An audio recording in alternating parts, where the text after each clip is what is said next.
Morning. Morning. Dr. Long? Slim Pickens. We have a group in Must be me.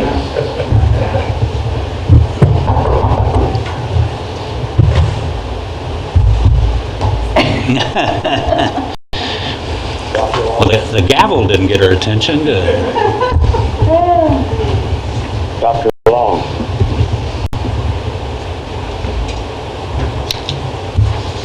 Hello? Is that Bunky? Hello. Bucky, I just want Dr. Long to make sure that she knows that I'm here. she was worried about you. Good morning. Well, I'd like to call the Academic Affairs Committee meeting to order. First, I'd like to have a recommendation from my committee member to approve the minutes. So, He moved. Yes, ma'am. Okay. Thank you. We're going to move to item 8, and Dr. Bridgman, would you start our meeting with the emeritus status request? Good morning, Dr. Long. Agenda item 2, tab 8, is an emeritus request to obtain approval for Mr. Charles Chapman, Landscape Specialist 2 in Facilities and Grounds. Mr. Chapman will retire October 31st, 2020, and qualifies for emeritus status in accordance with Board of Governors policy.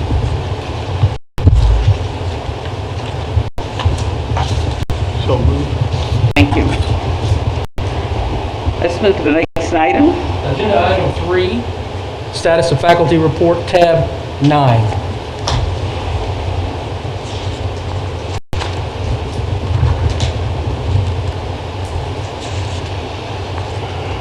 The board receives this status of faculty report each year at this time, and I would make just a few observations regarding the report. I think one big observation is you see a stability in the number of our faculty, whether it's tenure track, also in the number that are promoted and tenured in a given year. And next year, at this time, I'll probably say something similar regarding our current status of faculty, which is our numbers of faculty have remained very stable. I would draw your attention to table 5, the total part-time faculty. And if you look at these numbers across these 3 years, and you go back to prior board briefings, you'll see that those numbers are different. And the reason is, in the counting of part-time faculty, we previously counted those faculty who were full-time but were teaching an overload course. So this uniformly counts part-time faculty as those who are indeed part-time and not full-time faculty also teaching an extra course.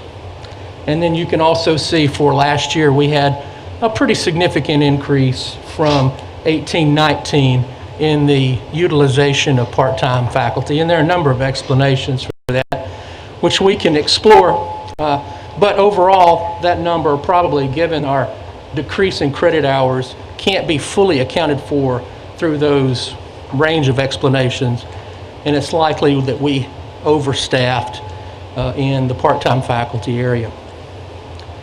As you look through the other areas, I would simply draw your attention to those that we must always keep attention to, and that is when you look at gender and ethnicity across the faculty ranks and status, you can see some fairly clear patterns.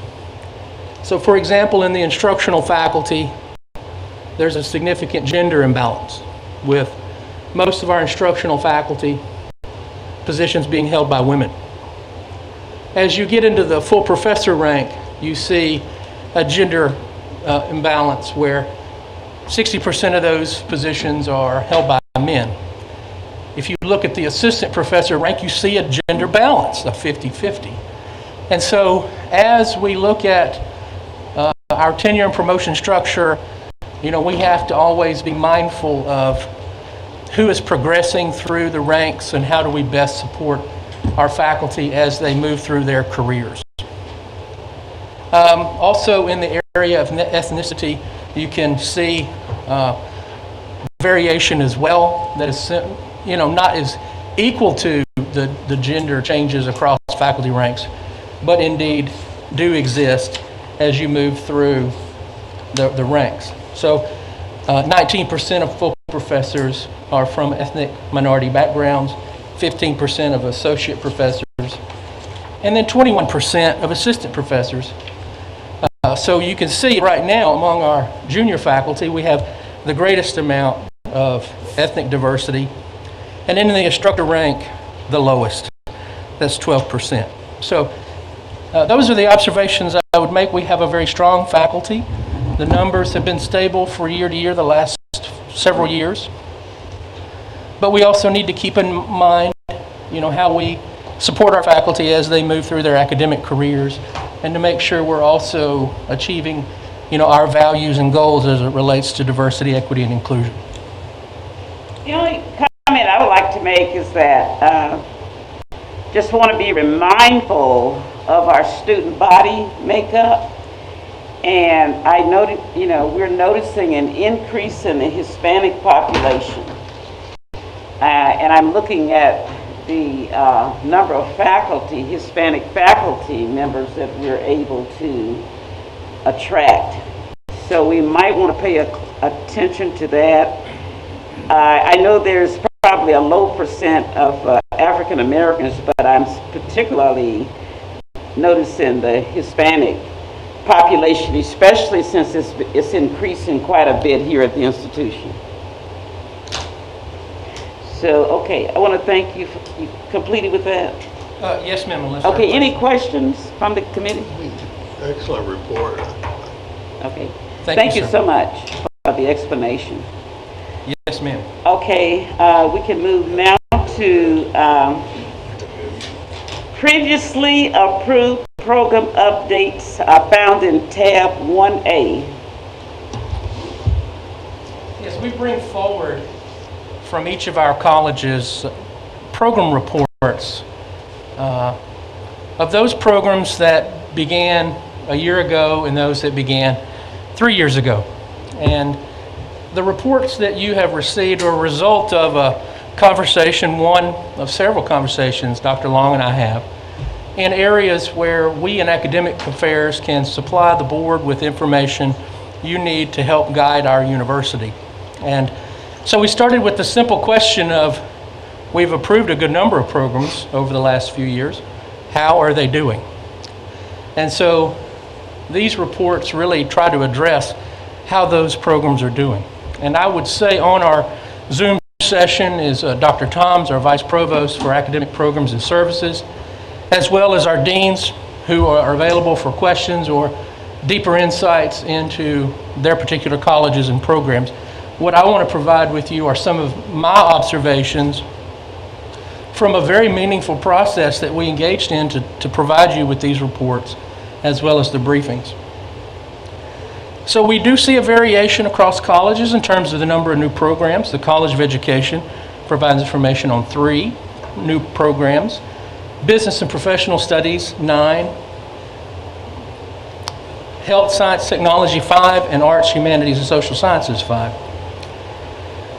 What we see is about 1/4 of these programs are doing well. They're off to a pretty good start, particularly in the demand that they have for the programs, as well as the expected growth. I would point to, for example, kinesiology, or the Masters of Science in Education and English Language, the certificate programs in business, as well as the major in anthropology.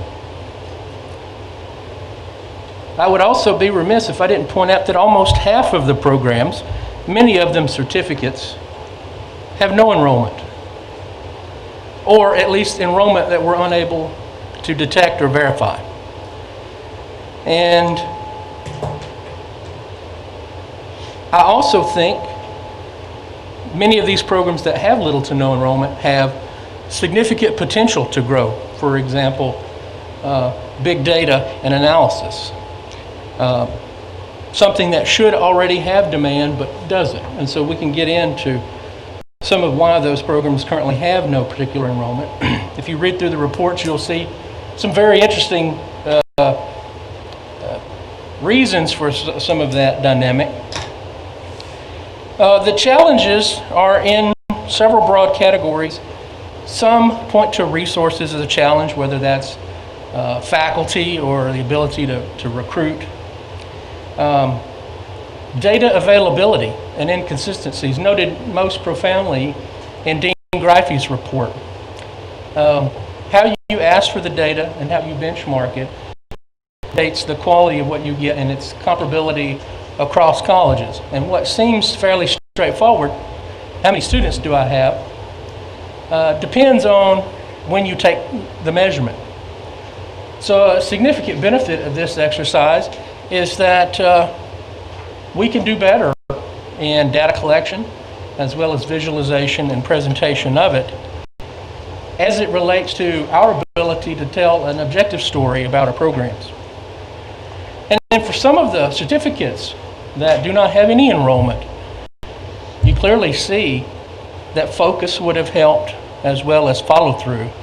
Some of the references to not being in the catalog, or we never got started with that and we don't intend to, makes us wonder and begs the question, you know, there was significant effort involved in pursuing that particular area. What has changed since it was approved, and today where the decision is we probably won't implement that particular program and pursue it? So looking ahead, we're currently engaged in a divisional review in academic affairs. In the reports you have, I think it begs the question, are these reports and status of programs indicative of the broader academic programs and services? And in some cases, I think, due to the recent decline in enrollment, you would see some variation in program performance. There's also an intention to give this report annually to the board, looking at the 1 and 3 year window, unless you direct otherwise. And there's also going to be an effort to improve the quality of the presentation into a single report that improves its readability, as well as the inferences you are able to make about that very important question that is so powerful because it's so simple: how are you doing? And with that, you know, as I mentioned at the beginning, our deans and Dr. Toms, who I must thank for pulling all this together, are on the call, and we can discuss these particular program reviews and report. Thank you. Okay, thank you so much, Provost Bridgman. I'd just like to say that Provost Bridgman and I have had extensive conversations regarding the report. And I know a tremendous amount of work has gone into this, and I know I personally realize it's a work in progress, and it's something that, you know, you'll be working toward improvement. And the format that he just mentioned, I did mention to Provost Bridgman that, I really appreciate the background information because it gives me information as to, you know, the ins and outs of the program. But in addition to that, you might want to give a snapshot view, which could be a QPC matrix, where you have the quality, potential, and cost factors, and you would have the moderate, high, and low in each one of those categories. So really appreciate his openness to some of the suggestions that were made. And I know that we'll be working together. He'll be working with the committee and bouncing things off of us as he worked with this. The only thing that I would have to offer is that, and I know Gus and I have been on the committee for quite a while, and we've been talking about when new programs are recommended for approval, that close attention is paid to the labor market demand, student interest, and employer, just a lot of different variables, things that we need to look at before we bring a program to make sure that we're going to have the interest in the program. So we've talked about some of those things. And so I think, I think it's, the outlook, I think, for that is fine for this report. And I know that we mentioned my conversation with him. He'll be bringing a structure to us, I believe, in January. So there's a lot of progress that's being made. So I just want to really thank you. Are there any other questions? I like the idea of a follow-up on these programs also, at whether it be 6 months or a year, and just a brief informative area for the governors. Yes, I firmly believe most all of these can be very successful, and while they are new, they have a lot of growth remaining, and I would enjoy reporting that they are indeed thriving, because I do believe they can. One thing I would like to ask, this is not necessarily related to this program. Do we have a HLC review coming up in the spring? We do not have a review in the spring. Next summer, we will have to reply to an HLC monitoring request related to mission, which was a holdover from our mid-cycle review a few years ago. Our next review will be in 23-24. Dr. Bridgman, you spoke a little bit to this, but can you elaborate a little more on some of the programs that either don't have any students in them or were never offered, such as the major aviation technology and operations management? And then I saw a few other certificates that had 0 students in there, and they've been up for about 3 years now. You spoke to it a little bit, but can you elaborate a little more? If I may, most of those would fall in Dean Mercado's area, and I'd like to give him a first chance to speak to those. I certainly have my own observations, but if he is indeed available, Dean Mercado, the question was regarding some of the certificates that don't have enrollment, and then the aviation certificate that does not plan to be offered.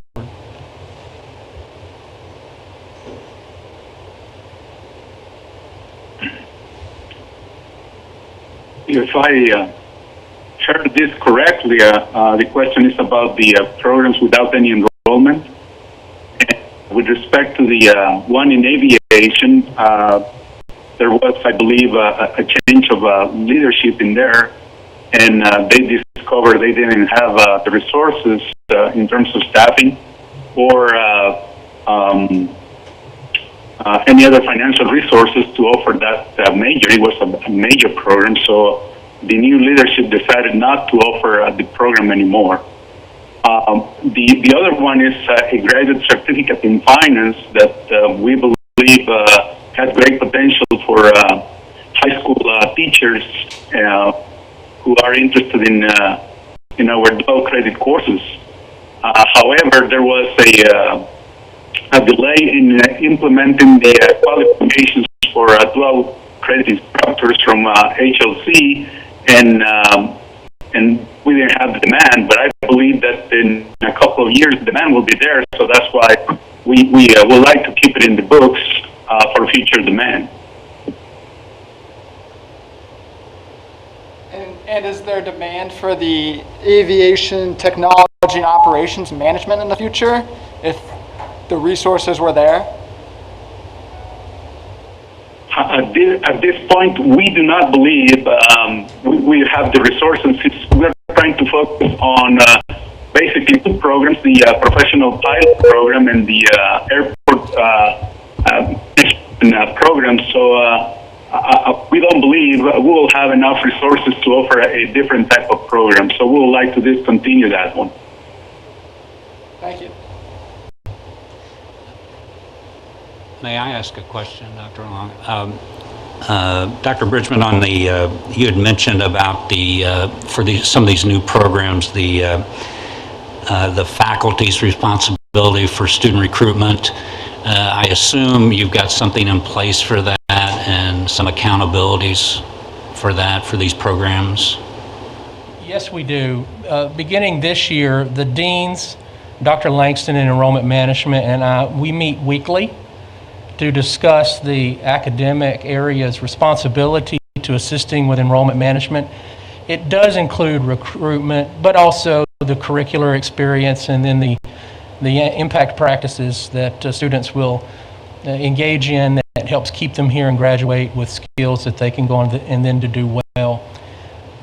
When I mentioned early on the idea of follow through and focus, it's very much a program leadership responsibility to talk to current students, particularly about these certificates that have no demand. That's conversational with current students.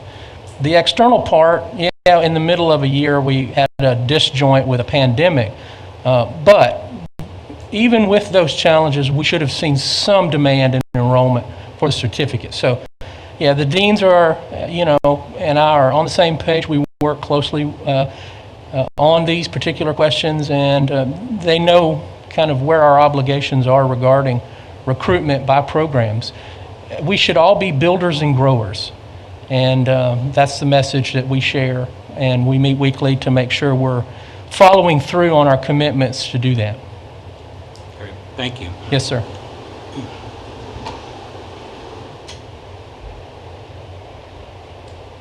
Other questions? Well, if there are no further questions, we can move to the next item on the agenda, December committee agenda items. Yeah, right now, we're in a tentative state. The curriculum committee is meeting this week. We need to look at the MDHEWD schedule for approving future curricula.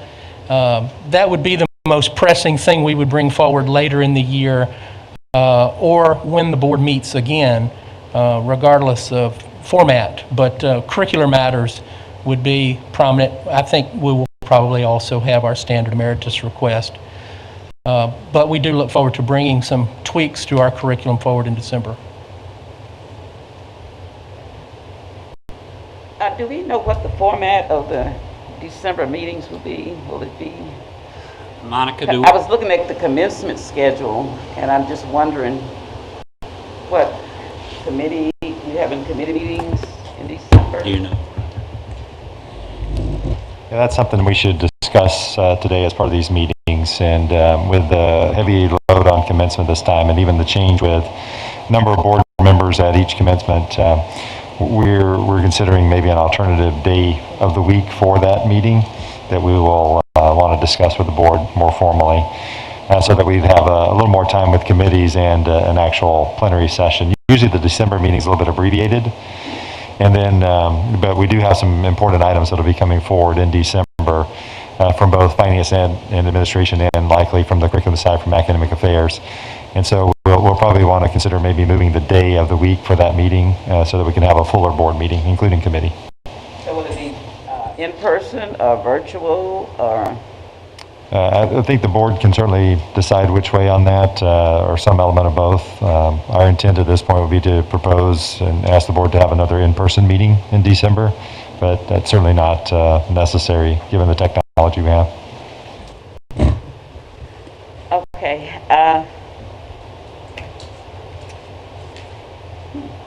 Are there other items that you would like to discuss, committee? We have no other items? Wow. Well, thank you. Thank you, Dr. And this ends our meeting for the Academic Affairs Committee. Thank you. So we got a few minutes before we can start the Finance and Administration Committee. It's at 9:45, so we'll take a break till then. I would like to thank Dr. Long and for her work on this committee. I know she's worked hard and had lots of questions about the new programs we had, and it looks like those are being addressed, and I appreciate your work with that, Dr. Bridgman, with Dr. Long, and moving that forward. And additional ports would be we'd be grateful for those, so thank you.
Governor Wymath, I think you can begin your committee meeting. Okay, thank you. Good morning.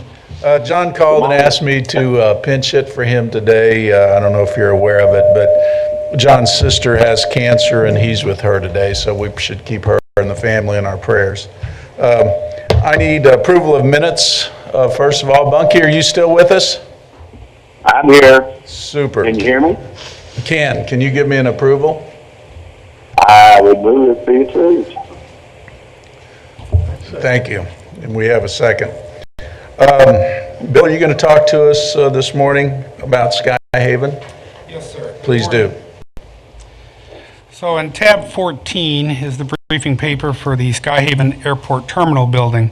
And management is seeking approval for an award of contract to a professional design build team to provide all labor, materials, and provisions necessary to produce conceptual designs, construction documents, permitting, and construction of a 10,000 square foot educational and terminal structure at Sky Haven Airport.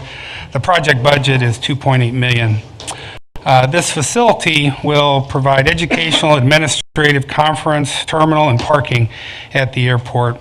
It's a little bit unique in that it will be constructed with specific interior areas finished, while some remaining interior areas will be constructed in later phases.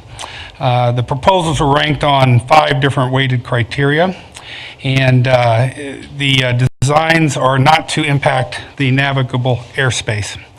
So on August 28th, we put out a request for a proposal, and we received 6 qualified responses. And at the bottom of the first page of the briefing paper, you can see the 6 that responded. So we had a committee review all the bids based on those 5 criteria, or 5 categories, and you can see the scoring there. Macau Gordon at 550 points came out as in first place in terms of the scoring. The funding for the project, the $2.8 million, will be paid entirely from donations that have already been committed to UCM's foundation. And we're encouraging to use a design build firm in order to do this as timely and expeditiously as possible. Time schedules were considered in the rankings, and the proposals also included estimated annual cost of ownership for the structure for a 30-year period. We don't have any significant concerns, and so are there any questions on that? The only question I have, I know it's totally funded by, through the foundation, through private donations, but in addition to that, we'd need to be very careful about overruns, obviously, because we'd be still committed to that without funding. So just with some past experiences we've had, I would just encourage us to be careful of that. Definitely will be. Thank you. If there's no Hey, funding, Ken? there's no overruns. Right. Well, there's no This is Bunky. Can you hear me? Yes, sir, Bunky. I got a couple of questions on this thing. Number one, this is a good-sized project. I think it's a wonderful project. But when we say that all donations are committed, are we solid on that commitment? When we start this project, we've got to know we're going to have the money. And I think we ought to do the project, don't get me wrong. But I'm wanting somebody to kind of smooth me through this, the fact that we're going to have the money. And this is Roger, I'll address that since I'm familiar with the funding sources. We actually have 1.8 million of that already in the foundation accounts, and the remaining 1 million is a pledge that a donor has written in to us. And basically the pledge is pending approval from the board, which will in essence indicate initiation of construction for the project. And I had a follow-up conversation with the donor about a week ago. It was about the time the board packet went out, just to let the donor know what was going on and make sure that the donor was still very comfortable with the timeline. And his response to me was, after following board approval, notify, and then follow up at the end of November for potential transfer of the money at that time, even though the actual construction may not have started. We would probably still be in the design work at that point. So This donor's been committed for a long time, actually, and has very much been interested in us starting this project and completing it. So at this point, no wavering from the donor, and has shown a multi-year commitment to the pledge that he made quite some time ago at this point. So I feel very comfortable that the money is actually available from the donor. I actually know something about his background and where he keeps his investments, and so the money is definitely there. It's just a matter of board approval and then transfer of funds back over to the foundation at that point. Good, thank you. Now, the next question. It says that specific interior areas will not be finished off.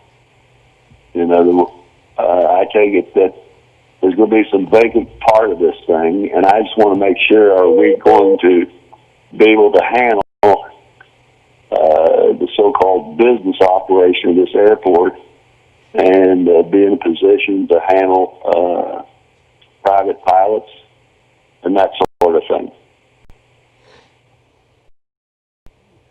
Yeah, my understanding is that the unfinished parts aren't they really more related to some of the educational areas? When in terms of operations, it all should be in place, I believe, Dr. Best, unless you have some additional. Yeah, you may recall, Governor Wright, that the state of Missouri had appropriated some funds towards construction, but it was line item vetoed by the governor.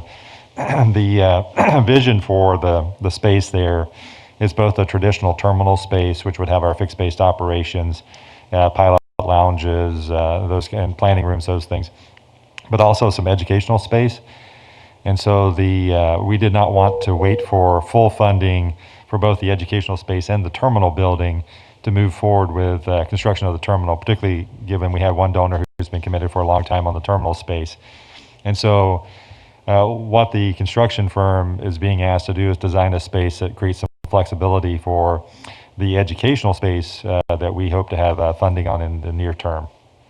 So your question is, the answer to your question is yes.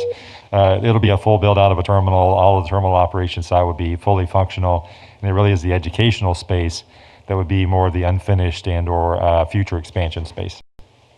Good, thank you very much. Thank you. Good questions, Bunky. Does that answer everything for you? Yeah, I would suggest that we move it on the full board with our recommended approval. Is there any other discussion? Mr. Hawley, do we have an estimated time frame on, in terms of completion of the design phase as well as beginning of construction? And I did not bring that with me, but Mr. Castello, do you happen to have that with you? You're pretty well versed on that, so. The design phase the design of the structure would be in 3 phases, and the total for all 3 phases is estimated at 135 days. Construction is estimated at 270 days, and also in this estimate we're adding 60 days for weather delay days as well as COVID delay days. Those may not be used. Total project completion estimate 495 days at this point.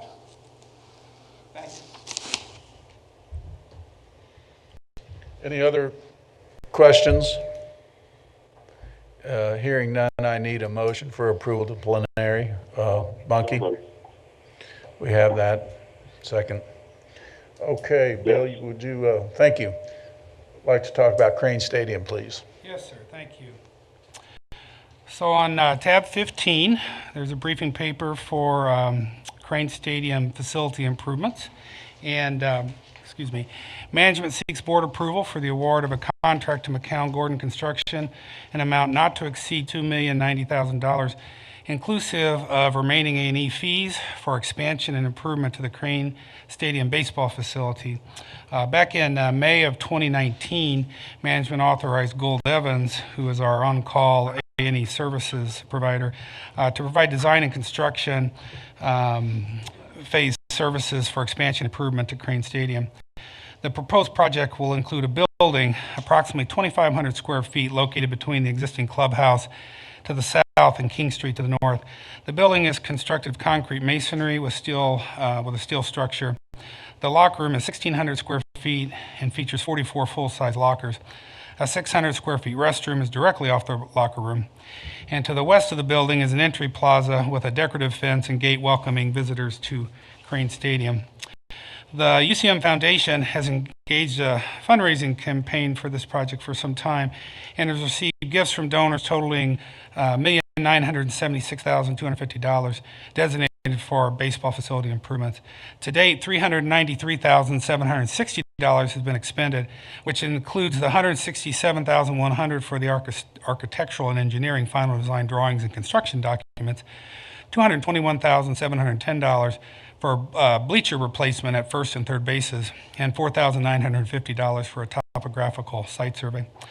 There's outstanding pledges from donors totaling $57,000. So including the other redirected foundation funds, there's $1,810,000 in foundation funds to apply to the project, leaving $280,000 to be funded through the university. So the donor designated funds has been raised, will contribute approximately 87% of the project. And timing is, this project is, or the attempt to do this and the fundraising has been going on for some time. So we would like to get going on this as soon as we can. There's really no other potential concerns at this point. Are there questions on that? Ken, this is Bunky. I would, think that we be very thankful to the donors, which have stepped forward. One, for a huge amount of money involved in this thing. And I think we need to get it done. And I would move approval not to try to rush this thing, but I don't see any need for any further discussion on it, frankly. I have a motion for approval, Yes, I move so. You're the only. and I will second it. All right, thank you, Bunky. Bill, thank you. Yes. The campus technology report under tab 10. Yes, sir. And I've asked Dr. Graham to please come up to the microphone if you would, sir. And he's going to hit kind of some of the highlights of that very detailed report. Go ahead, sir. All right, thanks, Bill. Good morning. In front of you is just a lot of the things that the Office of Technology has done over the past year.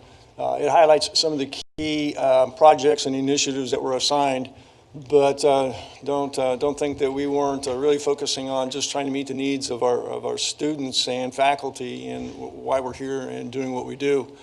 Obviously, with the COVID environment, there was a lot of changes this spring semester, a lot of modifications to the things that we do, a lot of transitions, a lot of trying to make sure that we were meeting the needs of faculty so that they could do their instruction with the students. And it really sets the stage of saying, okay, what are we going to do in the future and how are we going to do it? A lot of times what we do in the Office of Technology is simply trying to stay abreast of technology changes, not only for the instructional side, but also just for the day-to-day operations and being able to support everything that goes on, all the way from making sure that we're maintaining student information, financial information, being able to do grades and everything that becomes a part of that. Hardware obviously is ever changing, as is software. We're seeing more and more vendors offering their tools remotely, whether it's hosted or whether it's cloud-based, whether it's software as a service. It impacts us in a number of different ways. Convenience and access is obviously a positive. Cost tends to be a negative side, as they tend to be a little bit more costly in the upfront to get going with some of those kinds of things. But we continue to work with vendors, and we see the industry as a whole that continues to do that. So our hands are tied a little bit in that regard. We also see more and more major systems that are being hosted. And so obviously we're taking a look at that and saying, okay, how does that apply to us? Blackboard's already hosted. Banner is not. Banner is our foundation for all our data that's used for any kind of analytics. And there's a desire to take a look and say, okay, how can we put that in the cloud for the sake of access, for the sake of security, the sake of just disaster recovery and backups. So we're on track of trying to look at that.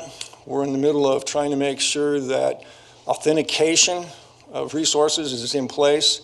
Security is a huge concern.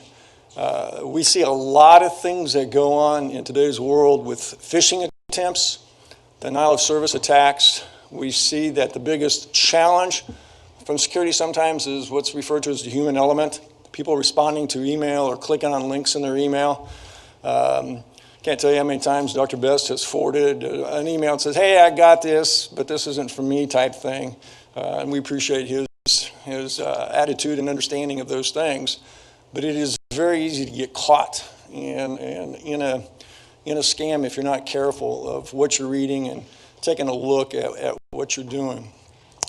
We also know that from an infrastructure standpoint in offering connectivity, both hardwired and Wi-Fi, that we're getting ready to engage on a project to replace all our core infrastructure gear, which is the result of CARES funding.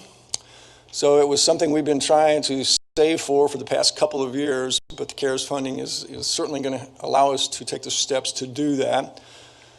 We're also using some CARES funding to make the move of replacing desktop systems where appropriate with laptops.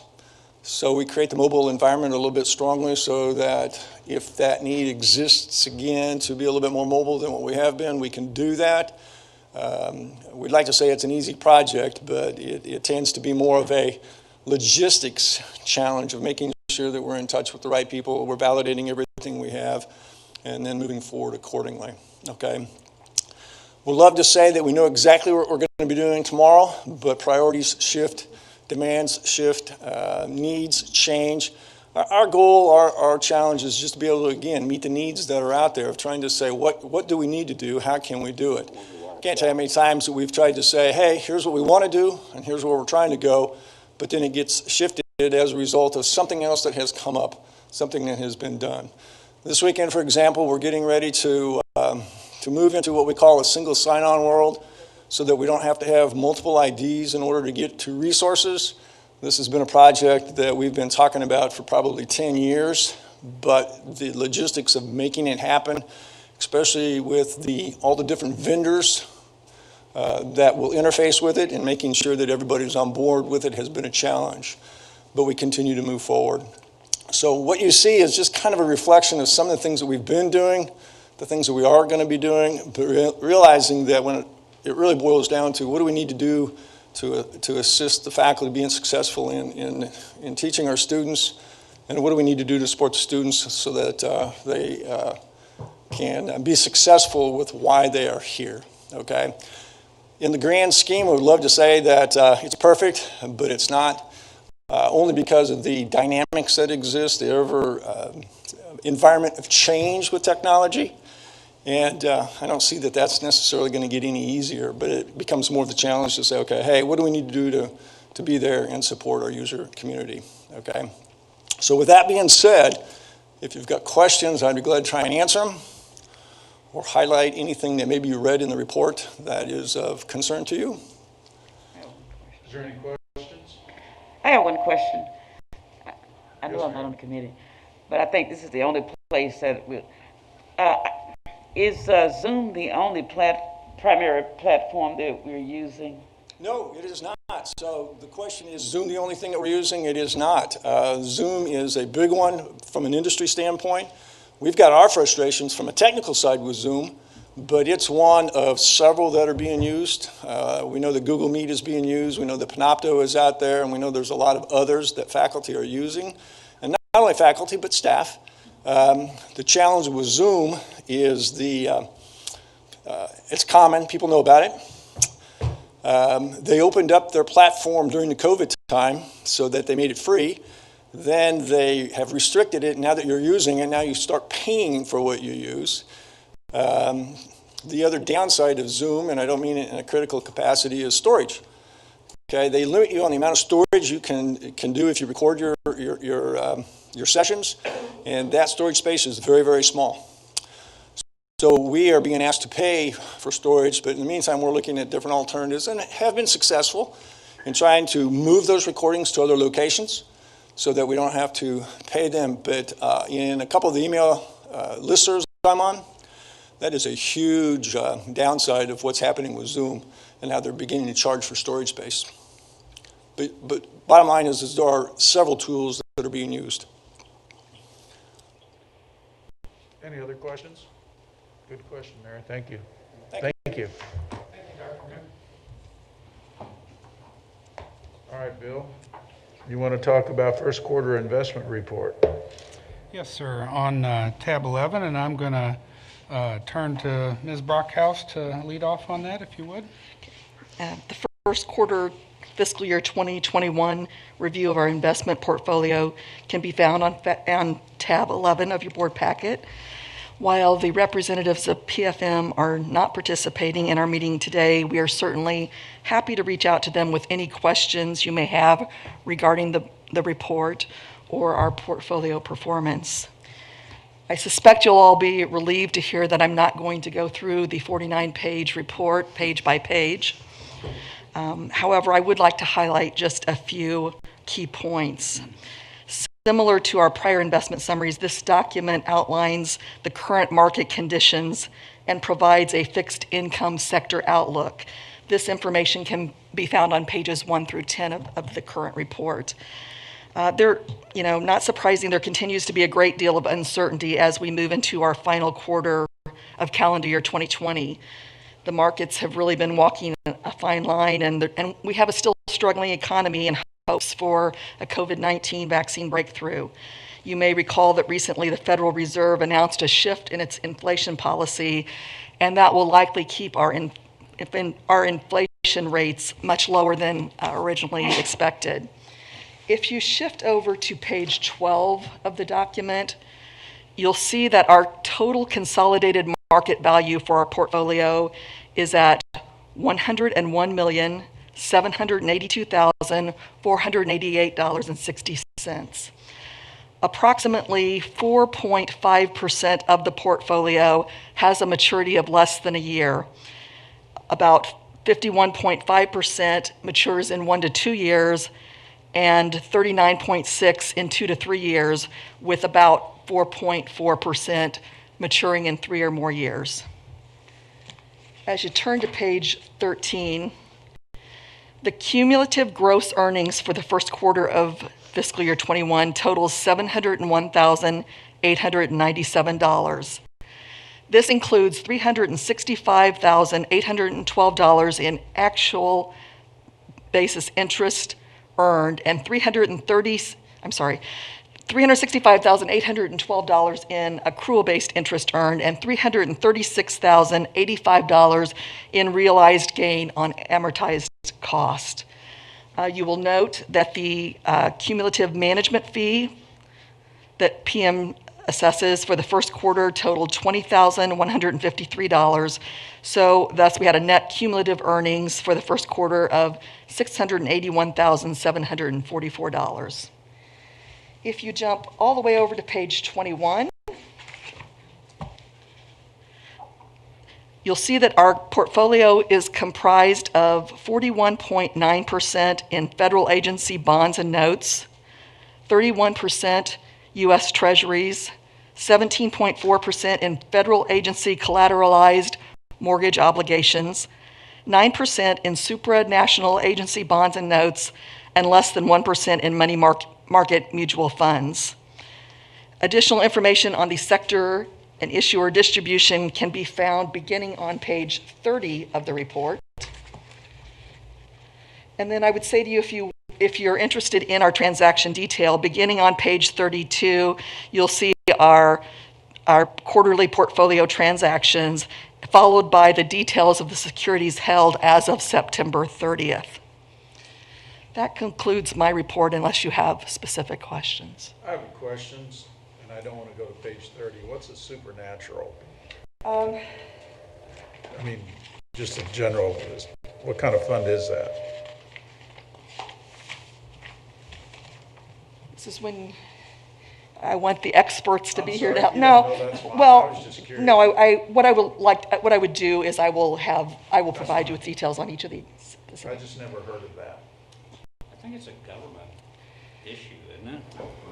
It breaks down on 30. It shows supranationals after. Application to us to separate the yield on the portfolio versus the gain on sale of securities. They had been combining those two numbers, and it created some confusion on what our earnings really were on the investments. So Susan was able to put that together, and so we can get a breakdown on that, because obviously they're moving things in and out of the portfolio, and we just want to be sure as they take a gain on sale, obviously that's probably going to be a higher rate of investment, and we're going to be losing that interest income from that in the future. And anyway, Susan was able to get that breakdown for us, and I appreciate her being able to do that. Thank you. Then I guess we're ready for the second half of the report. Or did we get all of it there?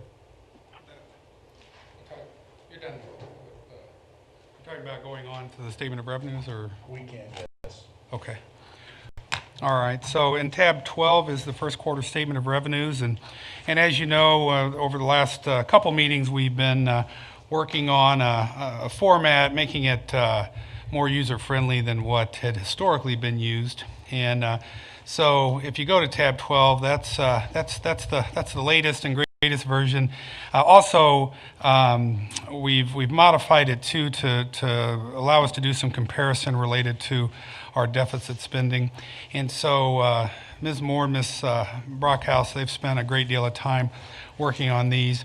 And so I'll turn over to Sandra first if you want to kind of go through the first page, and then Susan can talk a little bit about Do I need to push a button? I'm sorry? Is this on? There, okay. I couldn't hear myself, so I have a little bit of a cold, so hopefully everyone can hear me.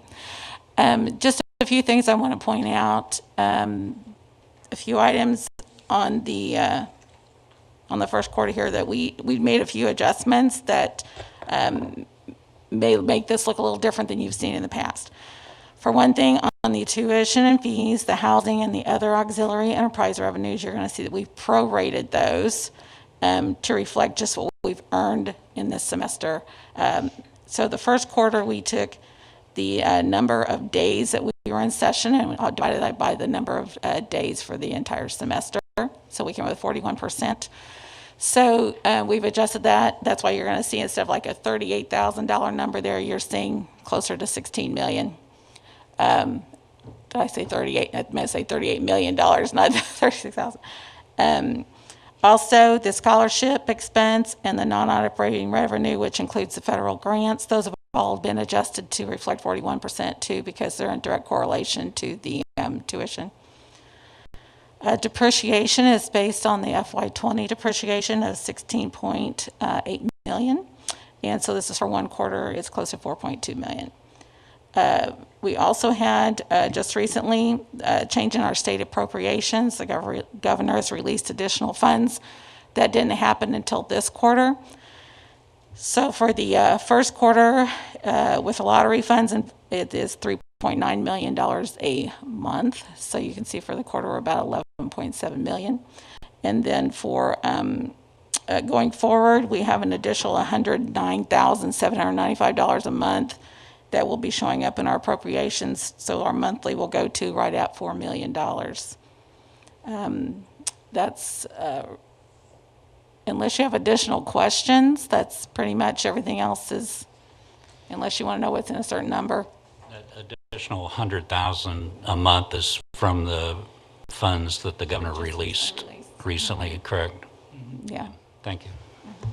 Just to expand upon the report then, on the second page of the report, we've tried to focus more closely at the general unrestricted funds comparing our budget to actual for the first quarter of fiscal year 21. The intent of this document is really to help us quantify approximately how much of the $10,750,000 in reserve spending was expected to be used during that first quarter period. Keep in mind that within our Banner financial system, our entire operating budget is front-loaded into period one of the fiscal year rather than being distributed across monthly periods. So for purposes of this report, what we have done is established a first quarter distribution of the budget for our primary revenue and expense categories. For some categories, that's fairly simple. It may be an equal quarterly distribution. For example, for our state appropriations, for our utilities, or for our investment income. But for other categories, for example, the tuition and fees, it's a little more complicated.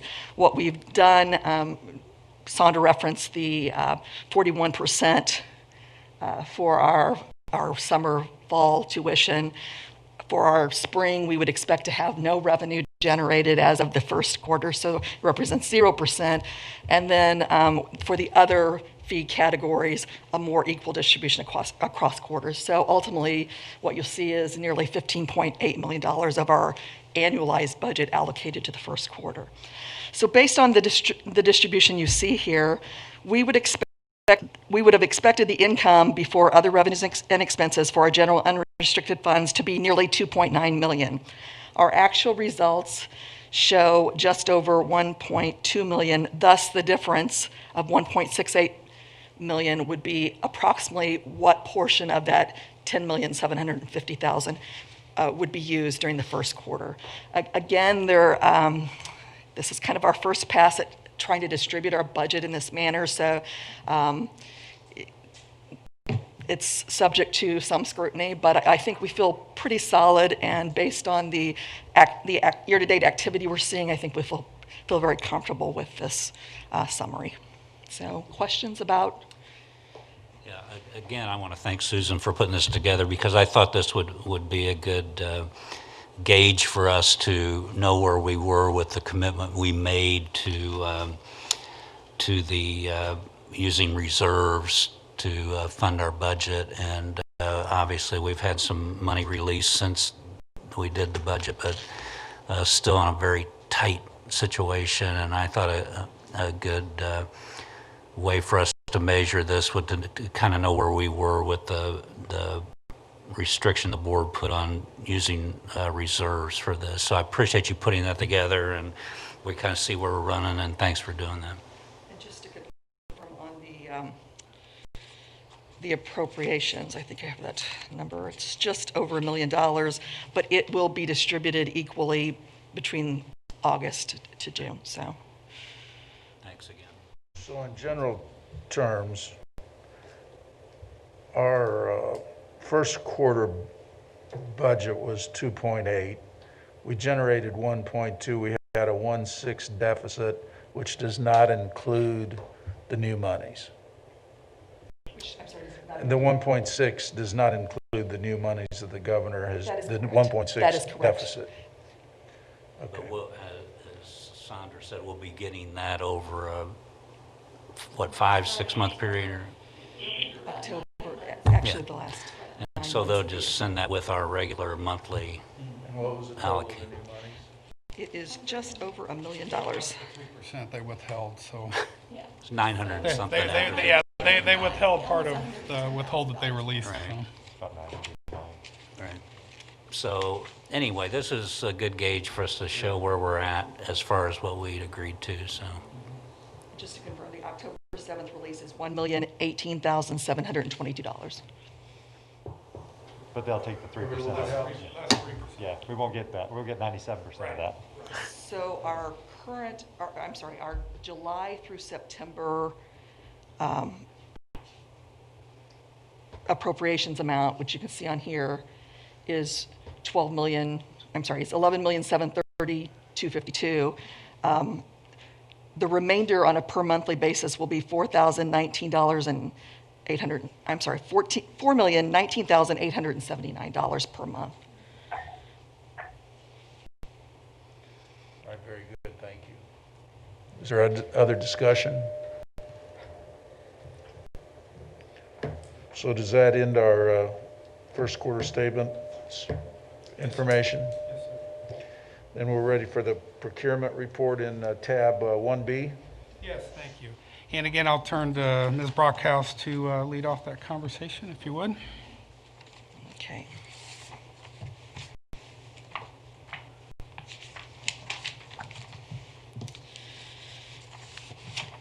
The procurement summary found in your board packet was prepared as of September 28, 2020. To the General Counsel, we have modified the report format for solicitations currently in progress, now excluding the estimated cost. On the first 2 pages of the document, you will find our solicitations currently in progress as of the 28th of September. And those solicitations include, first, the theatrical lighting renovation project for the James L. Highlander Theater. The close date for the solicitation was September 16th, and we did receive 3 bid responses. Award of contract is currently on hold pending budgetary considerations. The second is the environmental testing and consulting services, and this solicitation is for preparation of scope of work for projects that may involve asbestos, mold, and lead abatement, as well as remediation for inspection, sampling, evaluating, and providing reports of such contaminants on an as-needed basis. The solicitation is for a 1-year contract with 4 optional one-year renewal periods, and it closed on October 8th. Third is the Central Village Drain Repair Project. This is for in-ground drain repair and replacement at Central Village on the northeast corner of our building number 3. The solicitation closed on October 15th. We received 2 bid responses, one from Nouveau in the amount of $105,000 and one from Southtown Glass in the amount of $62,705. The notice of award was issued to Southtown Glass Incorporated earlier this week. The fourth is the on-call painting services, which is a 1-year contract with 4 optional 1-year renewal periods, and that is to provide materials, supplies, equipment, supervision, and labor for painting exterior and interior buildings and surfaces on an as-needed per-job basis. This bid closes October 22nd. And then we have the on-call carpet and flooring services, which is a 1-year contract with 4 optional 1-year renewal periods. This is to provide material, labor, tools, and related services required for floor coverings in our UCM buildings on an as-needed per-job basis. The bid will close October 26th. On the third summary, you'll see the contract awards over $50,000, and those include the tennis court renovation project, which is to provide repairs to our tennis courts located northeast of Foster Knox. The contract was awarded to McConnell and Associates Corporation at a cost of $381, the project being funded by the student fee. Secondly, a project which was discussed at our last board meeting is the demolition and removal and grading of buildings, and I won't go through the list of each of the buildings. The contract was awarded to Dean Demolition at a cost of $58,405. Our fiscal year 21 operating funds for capital improvements were being used for the demolition project, and Tim can probably give a more accurate update, but this work has begun. We're making good progress thus far. And then third is the Crane Stadium seating replacement, and that was somewhat referenced in our earlier discussion regarding the Crane Stadium project. This is for bleachers, and in the amount of $221,710 to Hanson Sports. And this is being procured via a cooperative contract through Sourcewell. The project was funded through foundation donor contributions. This is for our first base side bleachers. That includes a 1-unit I-beam, treadwell, deck grandstand with 215 stadium chairs, 10 rows at 49 feet 6 inches length for the first base side, and then 215 intercal stadium chairs that will replace 245 stadium chairs on the third base side. There is a report for action item that we discussed earlier, and that's the airport building report. Then we have our single feasible sole source over $50,000. That includes EverFi, which is the premium campus site license that's used for our prevention and training courses for things that range from substance abuse, sexual assault prevention, Title IX issues, and so forth. This is the final year of a 3-year agreement, and our annual cost is $56,000 for this final period. Then last but not least, on the final pages of the document, we have provided you with a list of procurement related contract renewals that as of September 28th had a status that were draft, currently being worked on, executed in effect, or executed for a future date. So this completes my report unless you have questions on the report. And again, the report format hasn't recently changed, so we certainly welcome your input if you'd like to see more information or less or any kind of modifications. Please feel free to offer your suggestions. Thank you, Susan. Thank you. Anyone have questions? Oh, Tim, this is Bunky. Yeah, Bunky. I appreciate the format that they had changed to with respect to this report. I just wanted to point out that on the matter of the advertising for painting exterior and interior, that I assume we still have painters that are employees of the university. And I certainly hope that in this time where we're scratching to try to save as much money as we can, that we utilize our own people rather than going to outside sources on the painting. That's the only observation I had on it. Thank you. Yes, and we certainly do. And I don't know, Tim, if you have anything you want to add to that, but we certainly do. Yes, we do, and we do maximize the use of our in-house personnel. The intent of this bid was to actually create some efficiencies by allowing us to bring in a specific service of painting as opposed to going out through job order contracting. By doing this, we'll actually reduce our cost on some of the projects, some of the smaller projects that we do on the campus here. Bunky, were you able to hear that okay? Bunky, did you hear their answers? Yes, I did. Thank you. Okay. Appreciate it very much. All right. I'd still point out I think we need to use our inside people as much as we possibly can. Duly noted. We agree. Other questions? Susan, thank you. Thank you, Susan. Bill, thank you. Is there anything else? Just items for the December agenda. Okay. And at this point, there's not a whole lot on the horizon. We'll be bringing forward a couple briefing papers for a Fitz Hall construction bid or renovation bid, and also a bid for our Todd Hall dining upgrade. And we may have our Standard & Poor's report. We don't know yet, just everything's kind of delayed. But those, hopefully we'll have those three. Is there any, go ahead, Dr. Best. Thanks, Governor Wyman. I just wanted to follow up under the other section and just express my gratitude as well for Sandra and her team and Susan and her team. When we look at the quarterly report and realize that we are spending reserve money to continue to operate, but the great job that our budget managers have done, and also recognizing that our employees are either under a pay reduction or furlough plan for this academic year.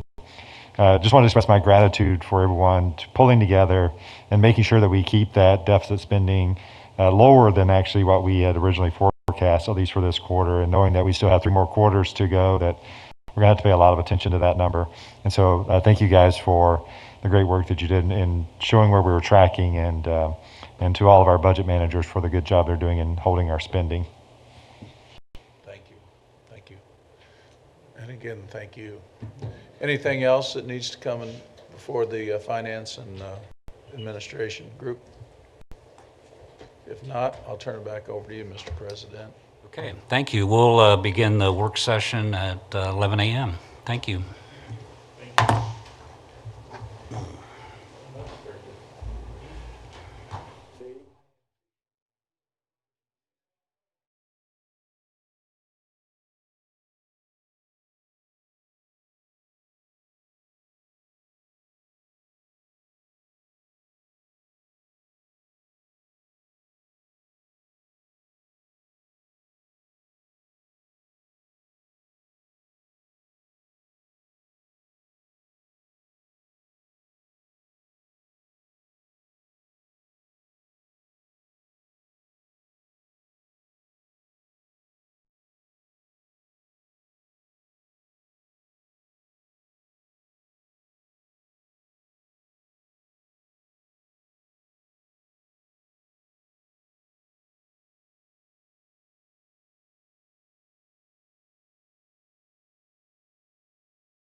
It's 11 o'clock, and I appreciate everyone being here today. We'll get started with the external audit report, and I'll call on Mr. Hawley to start that. All right, thank you. And I would like to introduce from Reuben Brown, Caleb Lilly, a partner, Graham Ryan, manager, and Brooke Miller. I think she should be in just a second. She's the audit supervisor, so she'll be joining us in just a moment. And so if you see, it's under tab 16, the external audit report. So if you gentlemen want to get started. Yeah, we'll get started. Are these on? Okay, great. Sorry, Brooke stepped up. You hear it? There she is. Hop right over here. Does she have her copy? Okay. So again, my name is Caleb Lilly, partner with Reuben Brown, charge of handling the audit for University of Central Missouri.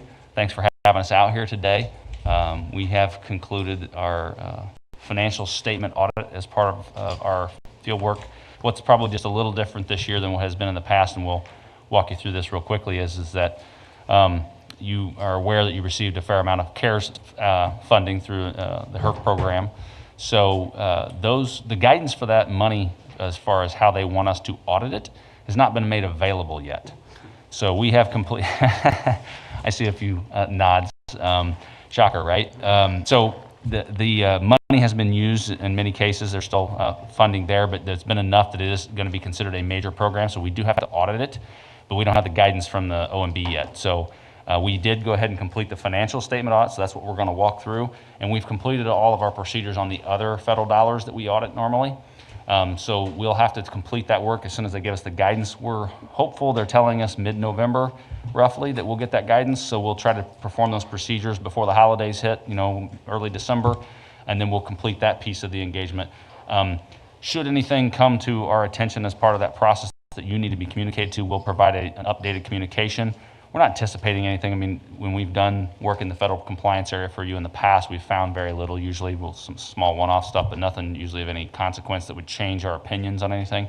So we're not anticipating any issues, but should something come up that we are required to tell you about, we'll update the communications and send it to you. So I just wanted to let you know that there is a little difference this year, so we're really only going to focus on the financial statement audit for this presentation. So thanks for having us here today. I'm going to turn it over to Graham and Brooke to run most of this presentation to give them a little experience on presenting in front of a board in a professional environment. So please fire away with them as many questions as you got. I've got one question about about the CARES money. Most of that's specifically designated for certain things, so there shouldn't be a huge audit issue with that, other than that we spent it on that specific area, right? Yeah, we're not as worried about that's why I said that we're not expecting any major issues, because it's pretty finite what you can spend it on. It's pretty defined. So we know what they would refer to as allowable cost, what you can spend it on. We kind of know where to tackle that and test it, but we don't know what other things they might ask us to test, like how you handled the monies, how you dispersed it, what kind of records you maintained as part of the process. They usually put some compliance around that. We just don't know what that looks like yet, so we don't know how to test those components. But you're right. We're not anticipating any major issues.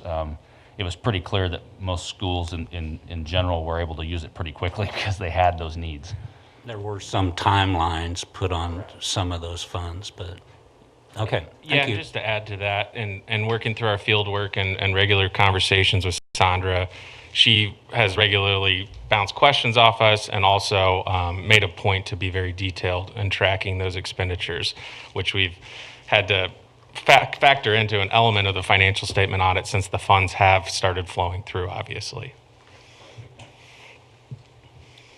All right. Brooke, you start now, Brooke. Yeah. I'll start. So as Caleb mentioned, my name is Brooke Miller. I was one of the audit supervisors on the engagement. I wanted to say it's really nice to be here in person with you guys. I have been on video conferences for the past couple months, so it's kind of unusual to be in person again. So if you want to turn to page 2, I will walk you through just the general introduction. Page 2 just says that this information is intended solely for the board and for management. Now we can turn to page 3.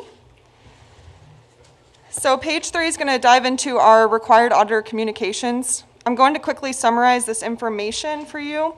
We have audited the financial statements of the University of Central Missouri for the years ended June 30th, 2020 and 2019. We did not audit the financial statements of the UCM Foundation, a component unit of the university. Those statements were audited by another audit firm whose report was furnished to us.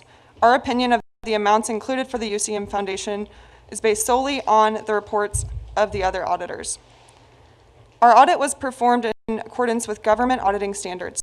Those standards require that we plan and perform the audit to obtain reasonable assurance about whether the financial statements are free from material misstatement and presented in accordance with generally accepted accounting principles. The financial statements of the UCM Foundation were not audited in accordance with government auditing standards. Our audit included examining evidence that supports the amounts and disclosures in the financial statements. We also assessed the accounting principles used by the university and the significant estimates made by management, as well as the overall financial statement presentation. Auditing standards require that we as the auditor ensure that those charged with governance receive additional information regarding the scope and results of the audit. All right, we can turn to page 4. We have issued an unmodified or clean opinion on the university's financial statements for the years ended June 30, 2020 and 2019. We also issued a report on compliance and on internal control over financial reporting, which is in your packet. So it's a separate report. Yeah, it's a very short report, something that would normally be issued with your audit of your federal funds, and which Caleb mentioned earlier, we'll be issuing that report at a later date. However, the government auditing standards require that we issue a report on control and compliance within a certain timeline from when your financial statement audit report is issued. So that's another one of kind of the unique things, but it's just a 2-page report that it reads identical almost to last year, what you would have seen in the single audit report. Yeah, so just to go off of that, upon completion of our testing for the CARES Act, we will provide our opinion on compliance and a report on internal controls. And now I will turn over to Graham.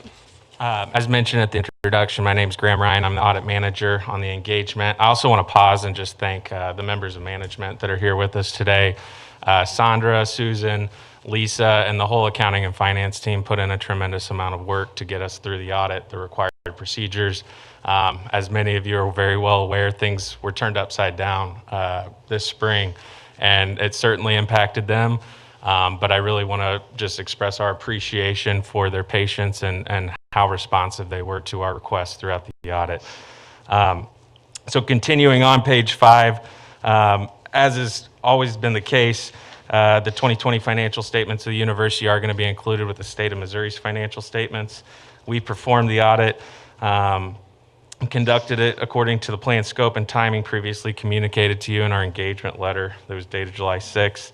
And Caleb also each year has a discussion with the audit committee chair that walks through our audit plan and timeline, opens it up for any questions or concerns or other issues that we need to consider for as part of our procedures. Significant accounting policies for the university are included in note 1 of your financial statements. That's the big bound packet that we have in front of you today. No new accounting policies were adopted during fiscal year 2020, and the existing policies were not changed. We noted no transactions entered into during the year for which there was a lack of authoritative guidance, or transactions that were recorded, significant transactions, I should say, that were recorded in the improper period. Moving on to page 6, every financial statement requires an element of estimates, as Brooke mentioned. We're required to audit those estimates, make sure that they're reasonable in light of all of the facts and circumstances and inputs that are used as part of making those estimates. The most notable ones that you'll find in there are the depreciable lives. They're used to calculate the depreciation of the buildings and equipment and other capital assets owned by the university. Along with that, you've got your allowance for uncollectible student accounts receivable. This is something management is actively monitoring as the Perkins program continues to wind down. as those loans aren't being recycled like they were several years ago. So it's something that they're looking at just to say, hey, do we have the proper amount reserved against this receivable balance based on what we expect to collect of what's remaining out there to be collected. And then the other major estimate sitting in your financial statements is the liability for pension and other post-employment benefits. These are largely based on actuarial assumptions that are utilized as part of the measurement of those liabilities.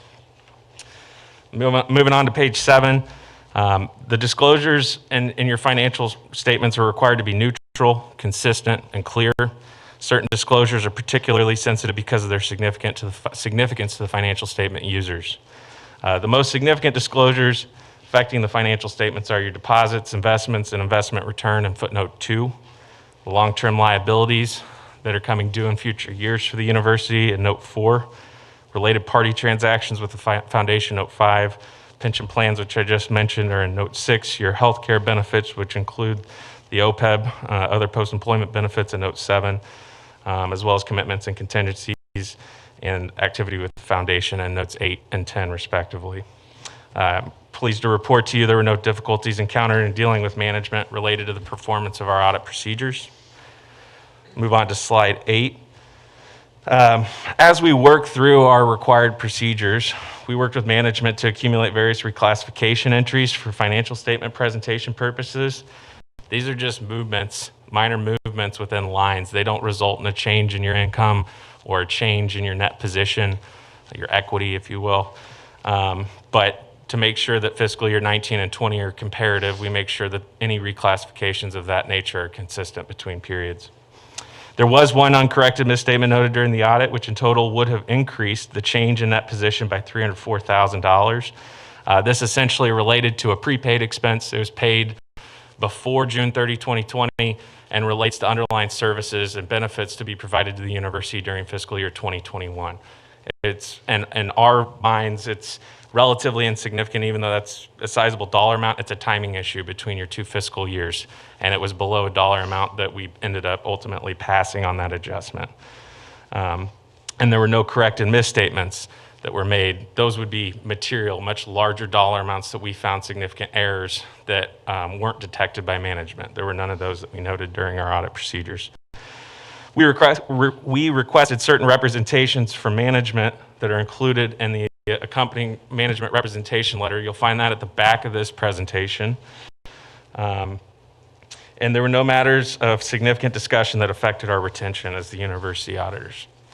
I'm going to pass it back over to Caleb to cover the new accounting pronouncements on slide 9. All right, thank you, Graham. Thank you, Brooke. Great job. I'm going to walk through real briefly some new accounting standards that will be coming up here, just so that you can be aware of some possible changes that may happen in the financial statements and some of the amounts you may see recorded in future years. GASB 87 relates to leases. You've probably heard about this for a couple years now. It was actually supposed to be implemented next year, but with COVID, a lot of the standards got pushed out anywhere from 12 months to 18 months from their original implementation period. So this was one of those.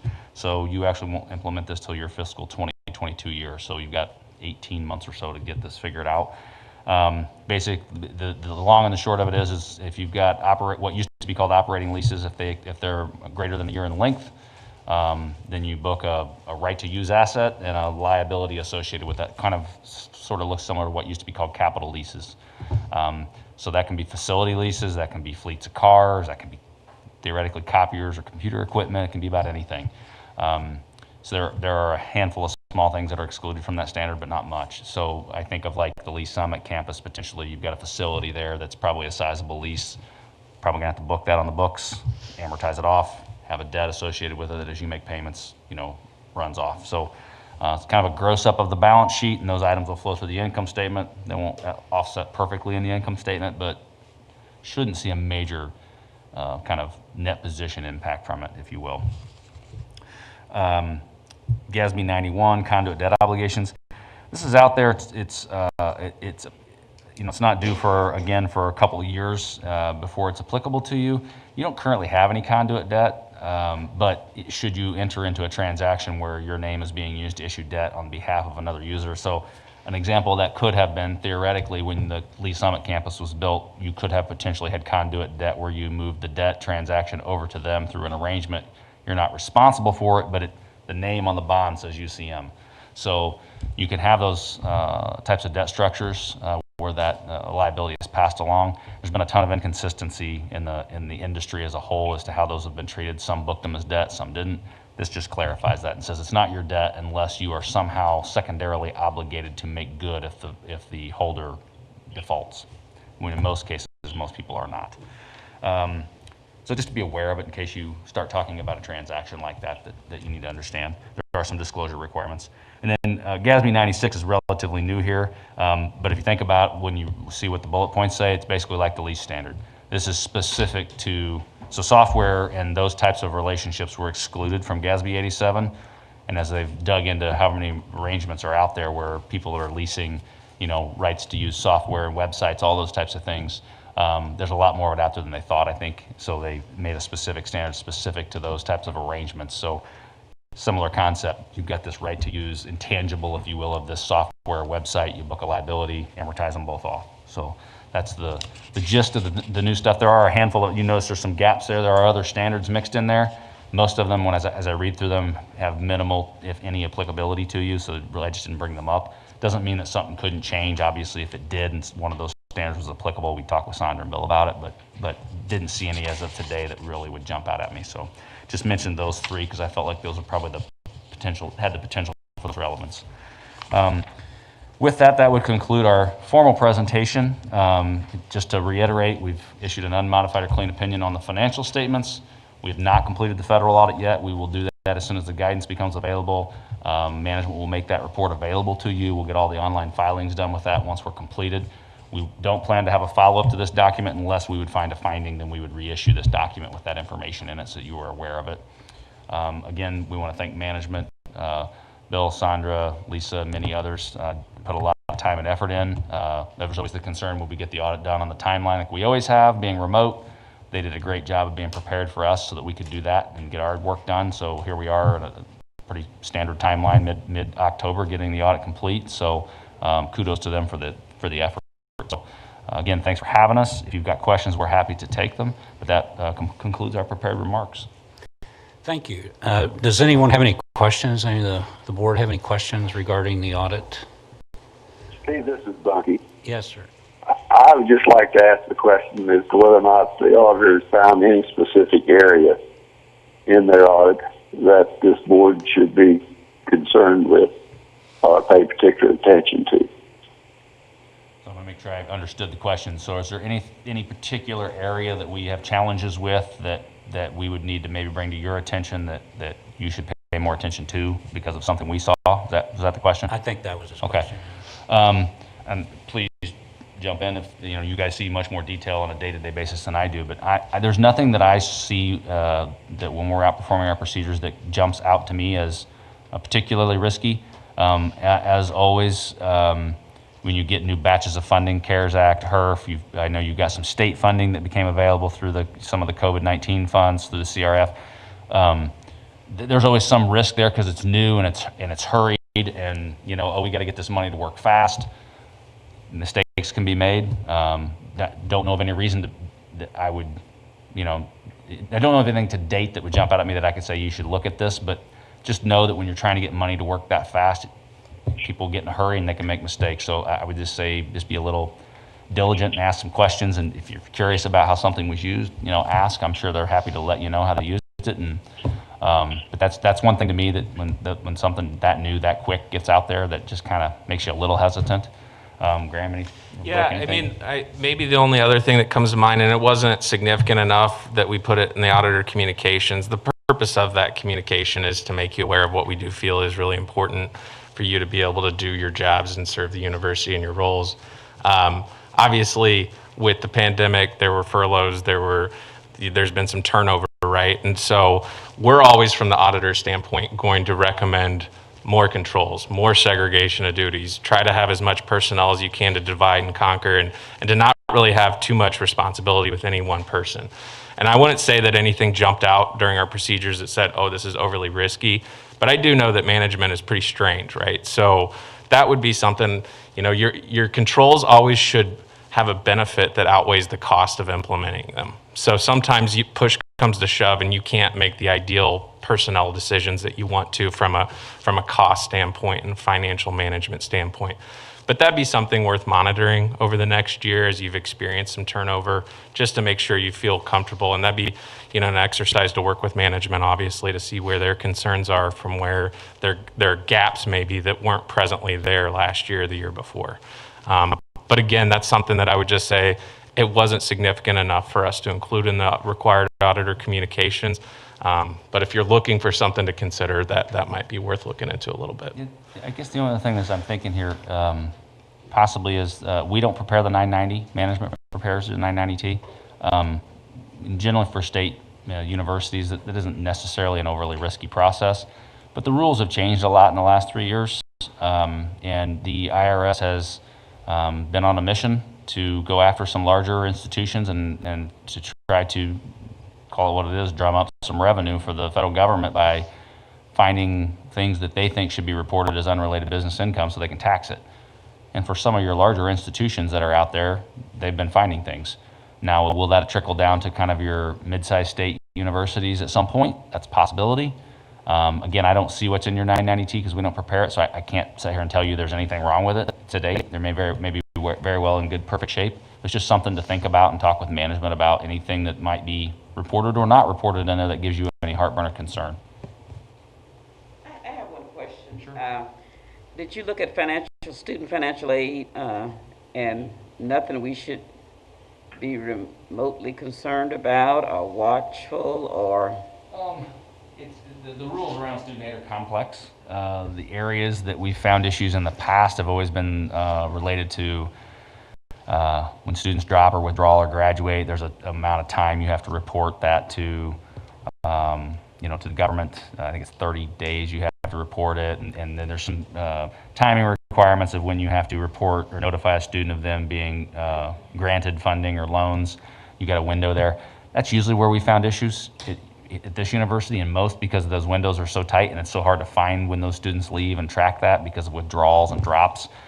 But those aren't significant issues. We have to report them if we find them, but they don't cause significant heartburn with the federal government.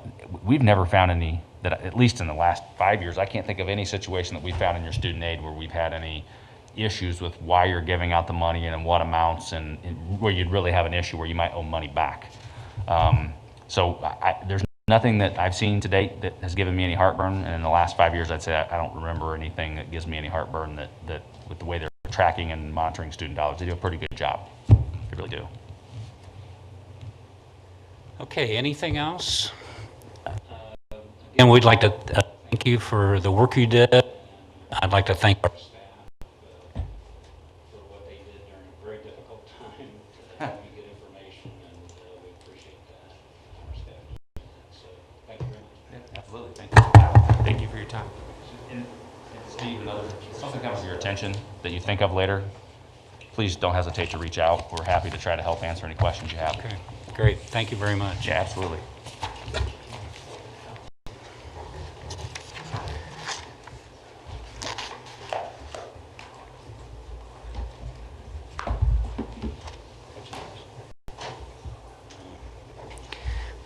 There's a thing.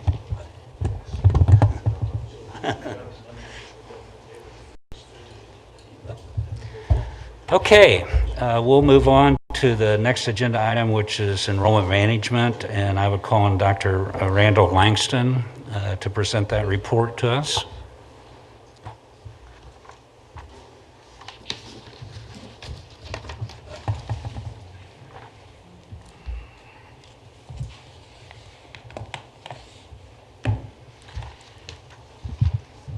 Well, good morning, everyone. Appreciate the opportunity to be here today and talk to you a little bit about enrollment. Do want to provide a couple caveats and then some context as we go through the data which I'm going to be sharing with you all today. The first one is there's a lot of data to go through. I've sliced and diced this information for your benefit. So I don't have a calculator today, but if you wish, I'm happy to provide you all with any additional depth or details per your request as we go through there. Secondly, I probably want to state the obvious in the fact that we're dealing with a worldwide health crisis, and this has real significant downstream impacts on both our institution and schools nationwide. The current enrollment losses nationwide, I'll share some of that with you, is certainly breathtaking and unprecedented, and certainly something which I have never experienced in my lifetime.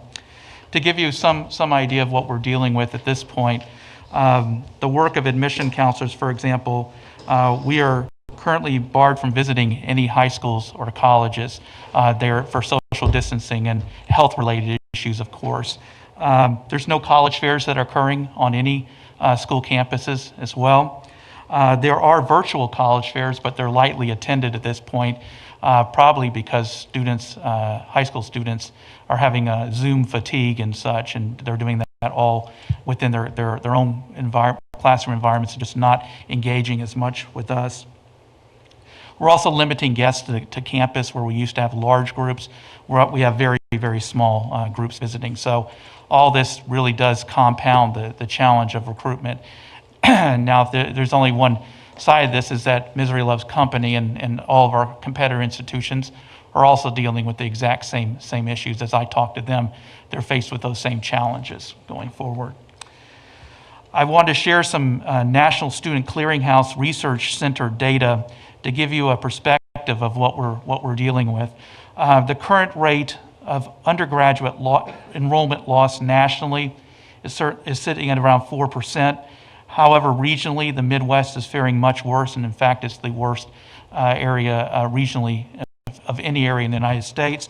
We're down about 5.7% than other geographic areas, and as a state, Missouri just this past fall lost approximately 5.2% in enrollment. You think of how many millions of students are enrolled, that's a lot of students, and that's on top of 5% loss the year before, primarily due to population demographic and decline. So nationally, for four-year public institutions, first-time freshman student enrollment dropped by 13.7%. 18 to 20-year-olds within that group are down 12%. 21 to 24-year-olds, first-time students, are down 40.5%. 25 to 29-year-olds are down 21.3%. 30-year-old plus are down 21.5%. Overall, that looks at a 13.7% drop. We were closer to about 13%, but I do have a few caveats on that. When we're looking at our competitors, most of the schools were all down here in the state of Missouri. The only difference is how much down everyone was, who was worse down than others. Nationally, African American enrollment is down 7.9%. Caucasian enrollment down 7.6%. Hispanic, Latino, Latina students down 6.1%. Asian down 4%. International down 13.7%. And male enrollment fell by 3 times the rate of female enrollment. That's a minus 6.4 versus 2.2 on that. The challenges for all of us is to recruit, obviously, new transfer students, because if new freshmen are at high schools and we can't get in there, obviously transfers is another population. However, nationally, community college enrollment decline is now nearly 9 times their pre-pandemic loss rate. So they're down 9.4% in enrollment versus minus 1.1% pre-pandemic. So that's kind of where we're situated as a nation and as an institution. So I want to share that as we go through the data today. All right, I'll have you refer to the first slide here. This is total enrollment at fall census between 2010 and 2020. You can see that we've been in a downward slide here.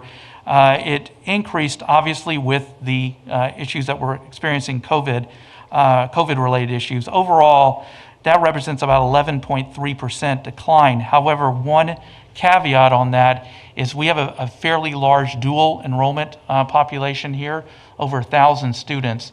And many of these schools are virtual right now, and they have not even done any of this dual, not doing or engaging in dual enrollment, or they'll come in much later. If we took out the dual enrollments there, that number then would drop to about 6.72% down. But I know ifs count for not a lot, but I do want to share that that is somewhat a mitigating factor in this loss that we're looking at here. Broken down by first undergraduate enrollment, first-time degree-seeking students, I've already mentioned we were down from 1,249 to 1,084. And then by classification, of course, all these dropped because we were down as an institution. So as you see them all down, it's because overall we're down. So that's the issue. And there you can see the dual credit high school students, which are still coming in even at this time. For other classifications associated with undergraduate enrollment, full-time drops as well as the part-time drops. The male drops is reflected like the national averages at this point, and female drops are simply because of the total aggregated losses of our unaggregated losses overall total population.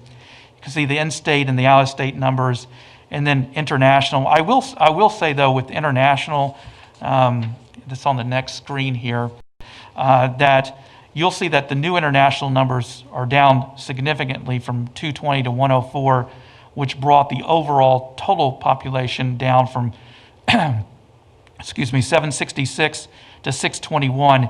This is an interesting metric here because we had over 250 to 300 additional commitments that were ready to come here, but were barred from their country of origin to be able to even approach U.S. embassies in those countries to be able to secure visas, student visas to come here. So we're anticipating actually, if COVID levels out, we are anticipating a much stronger spring because of those students who are essentially in a holding pattern or in abeyance as we wait for embassies to reopen and they are able to have credentials to come in to the institution. So again, this number is artificially low because of the issues that we're dealing with COVID. Graduate student numbers here, many of also our undergraduates, many of our students are international who are also graduate students, so that's reflected in some of the new graduate students coming in. Our overall graduate student population actually held pretty even, which I was pleased to see. That's actually some good news considering everything that we're dealing with. So it was flat as compared to last year. I want to share some ethnicity data. I'll first look at total enrollment. This includes the entire student population. We expected obviously drops in enrollment, but what was interesting is that proportionally the ethnic representation amongst students was really about the same. There's only some slight changes in distribution of ethnicity. So for example, you can see on there white, non-Hispanic. While we lost students, our overall proportion remained almost identical to last year at 74.2 versus 74.7. The same goes for African American, non-Hispanic. Numbers went down, but the proportion due to the overall and remained level. Same issue with Hispanic. Hispanic actually, as part of our overall proportion, went up 0.3%.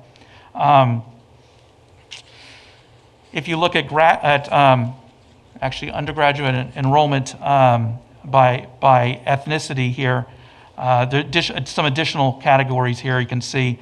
This is undergraduate enrollment overall about the same as last year. African American about the same as well. Graduate enrollment ethnicity. Proportionally, there's very little change in the distribution of ethnicity despite the enrollment drop. White and non-Hispanic stable from 2019, 63.7 versus 63.6. You can see it's almost identical. Nearly a 1% increase actually in African American enrollment, where overall total international enrollment was down the 1% on graduate ethnicity. First-time freshmen coming into the institution, white, non-Hispanic increased from 75 points to 79. There was some drops in African American from 10.2 to 8.76, and Hispanic slightly from 6.2 to 5.8%. Do want to share some credentials for first-time, full-time freshmen entering students. ACT average composite, it went down from a 22 to a 21.83. It's not so statistically significant. It looks like a big drop with the bar here, but we have thousands of students who are submitting ACT scores, and it would take hundreds to even increase that by a few tenths. So it's not as precipitous as a drop as what you see here. One positive note is the average high school GPA for students coming in has actually increased significantly, certainly since in the past 12 years, certainly since 2008. We were at 3.25 today. Actually, last year we went up from 3.46 to 3.54, and this is our highest average GPA in at least 12 years. So that's something to certainly be proud about as an institution. Percentile rank, also highest percentile rank in 11 years. We went up from 62 to 64, 62.64 to 64.94. So another positive number. Retention rates. I know there's a lot of individuals here at this institution that's working hard. Retention is not just one office; it's an amalgamation of everyone working together to achieve this. And I'm really pleased to say that our overall one-year retention rate of first-time, full-time freshmen was at an all-time high from 73.8 to 74.8. So that's a great number to be able to share, and certainly much higher than we were in 2011. I also wanted to share one-year retention rate, full-time, first-time freshmen by ethnicity, and you can all go through that. We actually gained in white, non-Hispanic, lost a little in African American. Hispanic has gone up. Latina students have gone up, and then you can see the overall number of our retention from 73.8 to 74.8%. Transfer, 3-year graduation rates. Again, this represents a 16% increase in 7 years. Something we should also be very proud about, to go from 43 up to now 59.40 and up from the 53.6% graduation rate just last year. Freshman 4-year graduation rates, we have a 10.6% increase in 6 years. This also represents a brand new record for the institution at 39.2 versus a 35.80 last year, another positive for UCM.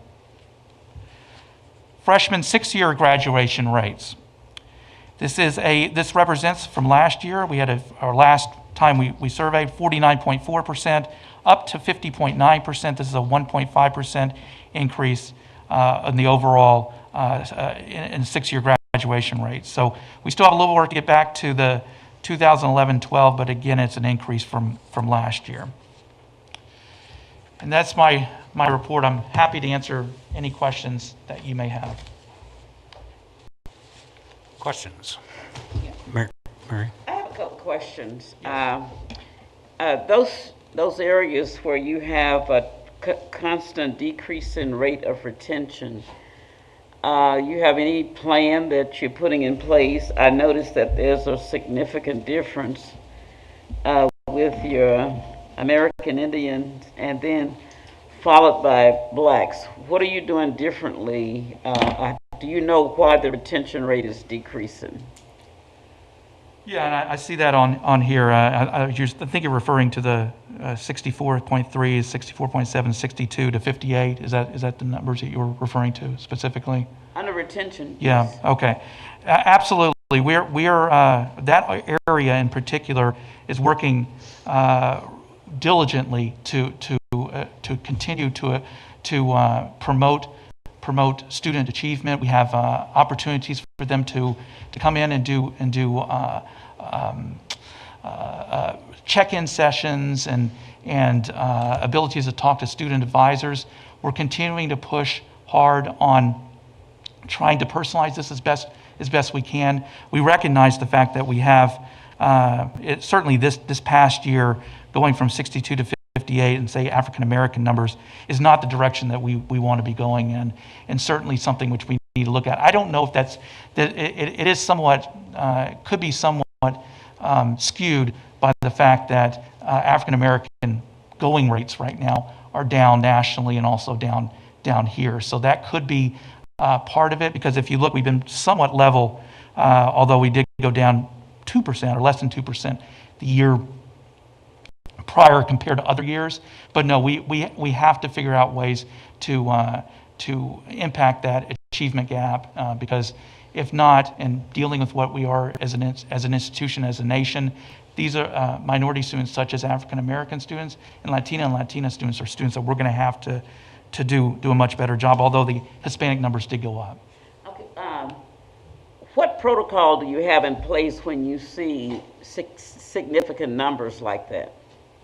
Right. So what we do, we meet as a division, and we talk through what are some of the specific issues. We drill down. We try to do more in depth. Is it because African American students, for example, are not reaching out to us as much, or Hispanic students are reaching out more so? But we also have to be proactive. So part of this overall plan is reaching out to them as well. Certainly at-risk students, we would do that with any population, Caucasian, Latino, Latina, but we have to do a better job at this. It's something we see it's on our radar, and I know that just saying we have to do a better job is our words, but we also have to do actions, and part of that is assessing what is the underlying reasons why students are not retaining of ethnic minority students are not retaining. That's a problem for us and many other institutions, and we have to continue to look to be very purposeful and mindful and operationalize issues that we can do to help impact that. So do you have anything in place where when numbers get to a certain point that it's time to do something differently or reach out in a different way, or? We're looking at everything that we do here. I mean, I've been here 5 months at this point, and part of the assessment process going through right now, these numbers just became available, obviously, in our departure, certainly in African American numbers, where Hispanic did better, but the African American numbers are a departure. So we are going to be looking at that and doing some more in-depth granular data diving to see what the issues, and then beyond that, see if we can find some particular nuances associated with that population, and determine ways that we can do better in terms of keeping them here at the institution. We're not going to sit back and be transactional. I assure you that my hope is that this increases next year when we're talking about that. But we can't continue talking. We have to do, and I recognize that part of this is being very, very proactive in implementing and executing. So that's something I'd be happy, Dr. Long, to share with you perhaps some of those ways that we're doing that, and then we can talk about outcomes as well. Other questions? Mary, were you done? You have enough? So I have a question. It appears once we get them here, we're doing a good job of keeping them. Obviously, the trend was going down before COVID. What's the prediction, if there ever is after COVID, to stop the downward trend? And I see it's not only us, as you said earlier, misery loves company. Mm-hmm. But what are these young people doing? Where are they going? Sure.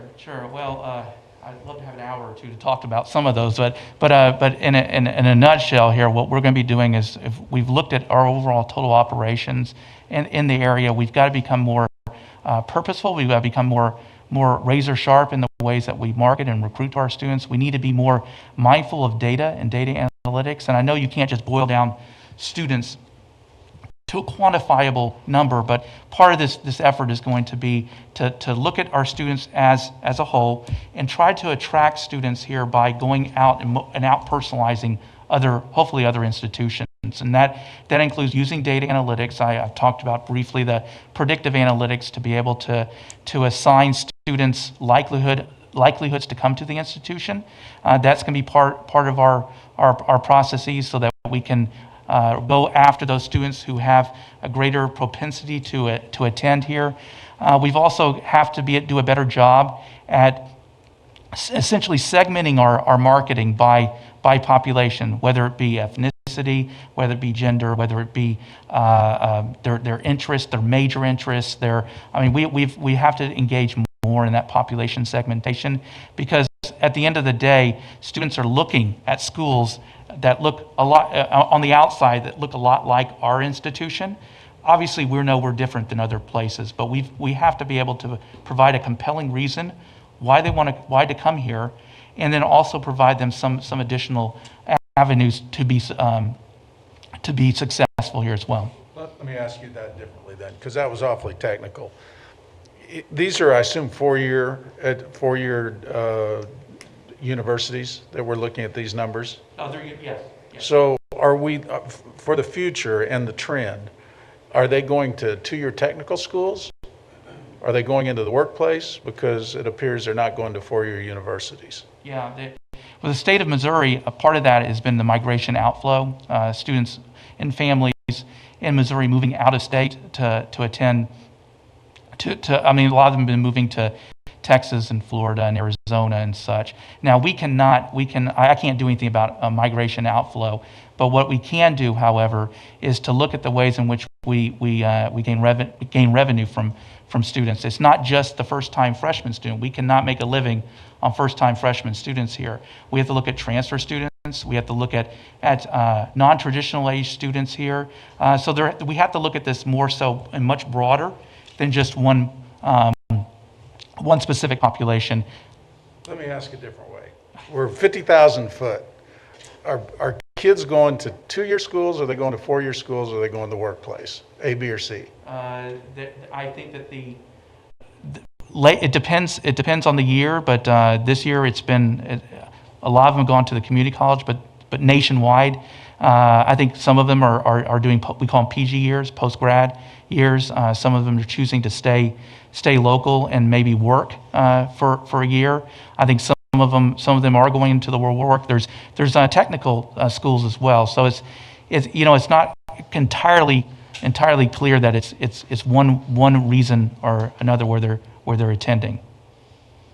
I wish I could tell you, hey, they're all going to community colleges, and we can certainly go after that. College drop has been more precipitous. Yeah. So they're not going there. Yeah. So it's. So then you'd have to assume they're going into the workplace. Well, he said they're dropping too. Yeah. With economic conditions, it'd be very hard for someone to enter the workplace without that professional certification. So there are some good articles on this in terms of a lost generation, particularly for Pell-eligible students, those who come from modest economic backgrounds. They stopped going the most. And so as we look ahead at the benefits of college, we've got to do better at recruiting students that are Pell-eligible, but who are also qualified to be here, which is one of the things we're looking at with our test optional, moving the GPA down to 275 to help them. But we do have a big opportunity there for a traditional student who's just stopped out or who never decided to go. They're not going to community college, and their economic prospects are not as great as they otherwise would be.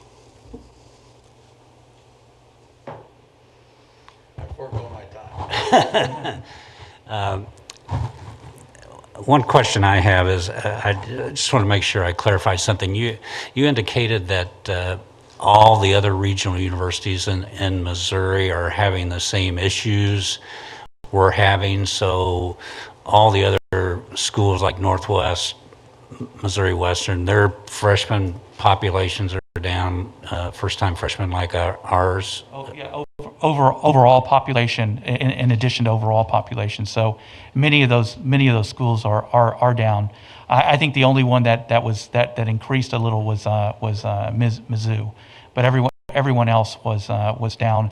And just looking at early numbers on Mizzou in particular, they're being challenged right now by the overall enrollment issue as well in terms of applications. You said related to total enrollment, but I guess what I'm talking about is first-time freshmen at other regional universities.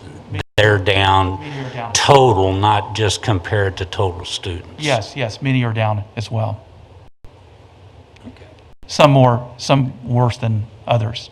Okay, and then our last meeting, we talked about kind of things you were doing to try to reverse some of these numbers, and obviously, when we don't get first-time freshmen, we pay that price for several, out 4 years because we didn't get them here, and then, I think you indicated that junior college enrollment's down 9% or something to that effect. So obviously, we're not going to get those kids. The kids aren't there to move over in 2 years. So, you talked about some of the things you're doing last time, but I guess we probably need to do more. And if we can't go into high schools and talk to kids, and we can't have Zoom meetings with them, what are we going to do? Sure. Well, there's still a proportion of students that are actually going to the community college. So we have to do a better job at recruiting that smaller piece of the pie, essentially. And so, how do we recruit out to that population? And a big part of it's communication. Right now, they're being saturated with emails and such. We're looking at texting. We're doing reaching out on the phone with those students as well as we do with traditional students. We're looking at ways that we can perhaps go out to them, have smaller group discussions, so we can still socially distance and have a couple families here and there in particular areas. There's a huge interest right now still in students wanting to come to visit our school. We are at capacity right now, socially distanced for that particular issue is for them coming to our school as well. But we have to do better about attracting a larger proportion of students. Even though the drops are there, again, I'll say we can still attract students to our campus. We just have to do a better job at promoting ourselves. And that goes into it with, we do a tremendous job right now in marketing, but how do we attract students, specifically subpopulations and such, to the institution? So we're going to have to even ratchet that up some more as well. I think at our last meeting, you indicated that, of course, you just been here 5 months, but you were assessing kind of the whole department and all that was going on. I assume you're still working on that as well. Yes, and we're putting some things in place immediately, as the provost indicated, are test optional, which has actually had a significant improvement in terms of our overall number of students applying and being admitted here. So we're trying. We'd admit 2.75 anyway to the institution, but eliminating that barrier is something which we think is important, both certainly for the Pell eligible group and minority groups, but overall as an institution. So we're continuing to assess and make changes on the fly. We're not going to sit back and just simply wait it out and see what happens. We have to make changes as we go forward here. Okay, other question? Yeah. Perhaps we or I are not seeing the entire picture. But maybe the question should be also, what is the total high school graduation numbers? Are they too declining? Yes. Or what are perhaps the 18 to 25-year-olds in our region? And maybe we should be looking at what is our percentage of the total pie? Because we're seeing that us and everyone else are declining, but we don't know that the total pool is not declining. So maybe it's not as bad as you and I sit here and look at it and think that we're just going down, down, down. We don't know what the total pool is. Are those numbers available? Unfortunately, those numbers are, especially in Missouri. I mean, those numbers, Missouri, Illinois, Indiana, Arkansas, the only states that right now that are overall increasing, and that's due to inflow migration, are Texas, Florida, even California. I know they've lost some population, and Arizona. But other states, certainly the New England area, are going down, have been down significantly. In fact, I just saw, as I was headed over here, a small state like Rhode Island, they're down 15.3% on overall enrollment for all their schools. Same thing with New Hampshire and Vermont and Maine. It's a long way from here, but it's even worse in some by state specific. So, I don't care about. Yeah, I know. Other states, but maybe what we could do is look and know what our total number is for the state of Missouri as far as what the total pot is, so we could see what our percentage and see how we're performing. I don't want you to go to extra work, but it looks bleak on that we're not doing as good a job as we could, and we might not be doing as bad as it looks because we might not have the available personnel or the available kids to bring in. I can certainly bring some information next time and share with you and see what, give you all a little bit more deeper dive on this. I'm happy to do that because this is overall 100,000 foot level. I can bring in some more data. Could we have our peer schools within Missouri and just see the statistic with them? Yes, we can provide that as well. I think it'd be worthwhile. Governor Long. I have another question. What kind of budget did we have to attract international students? And since that is a problem now, even bringing them in, maybe that pool of money can be used to help attract and retain our own students. And I know you're saying that, you got to do a better job and you're going to put some things in place. It helps me to understand it better when you name something that you have in place and how it works insofar as recruiting and retaining. I can provide that. I could provide those specific initiatives as well. Happy to do that. Dr. Langston, thanks for your work on putting this together, and thanks for your strong impact at UCM in your short time here. One thing I'd like to specifically look into, as Dr. Wetzel just asked for, is a comparison of our other universities. Northwest Missouri State has an all-time record high of students this fall semester in their entire history. I'd be interested in knowing more about their exact work, especially in the light of COVID, on what they're doing, if you wouldn't mind providing that as well. One other point I wanted to make in regards to retention and four-year graduation rates, and we kind of touched on this in the June meeting in regards to the Red and Black Scholarship. But what I want to focus on today is the 15 to Finish Scholarship. Are you familiar with that? Sure, absolutely. And I think this was before your time, but it's slowly being eliminated with the graduating classes. I think enrolling freshmen are no longer eligible for it. And it was unique to UCM, and it had a real focus on both retention and four-year graduation rates, with us being the only university in the state that I know of to offer something like that. And I know my experience being recruited, recruiters brought that up very often and consistently as a way for UCM to stand out. I was a little disappointed to hear that go away. Is it a similar situation to the decrease in the Red and Black Scholarship? No, I obviously wasn't here when that decision was made. That's something which we've looked at. I can certainly provide some additional information specifically related to that. I think overall we look at our overall total financial budget, and we were trying to we've added new initiatives while we've gone along here. While we've maybe phased that out, we've added more to the Red and Black scholarship dollars for that. So we're still adding more to that as well. And I can add to that. So I was actually already president by the time that decision was made. And one of the things that we were looking at was our change in retention, our change in graduation rates as a result of the financial piece of the 15 to Finish versus what other institutions had implemented that had similar types of programs. And you're correct, we were one of, I think, maybe the only in the nation even to add the financial component to it. And what we discovered was that institutions who were engaging in similar messaging, the need for 15 hours per semester to stay on track and what that means in terms of four-year graduation rates, those institutions were essentially as successful, if not more, than we were, even though we had added the financial component.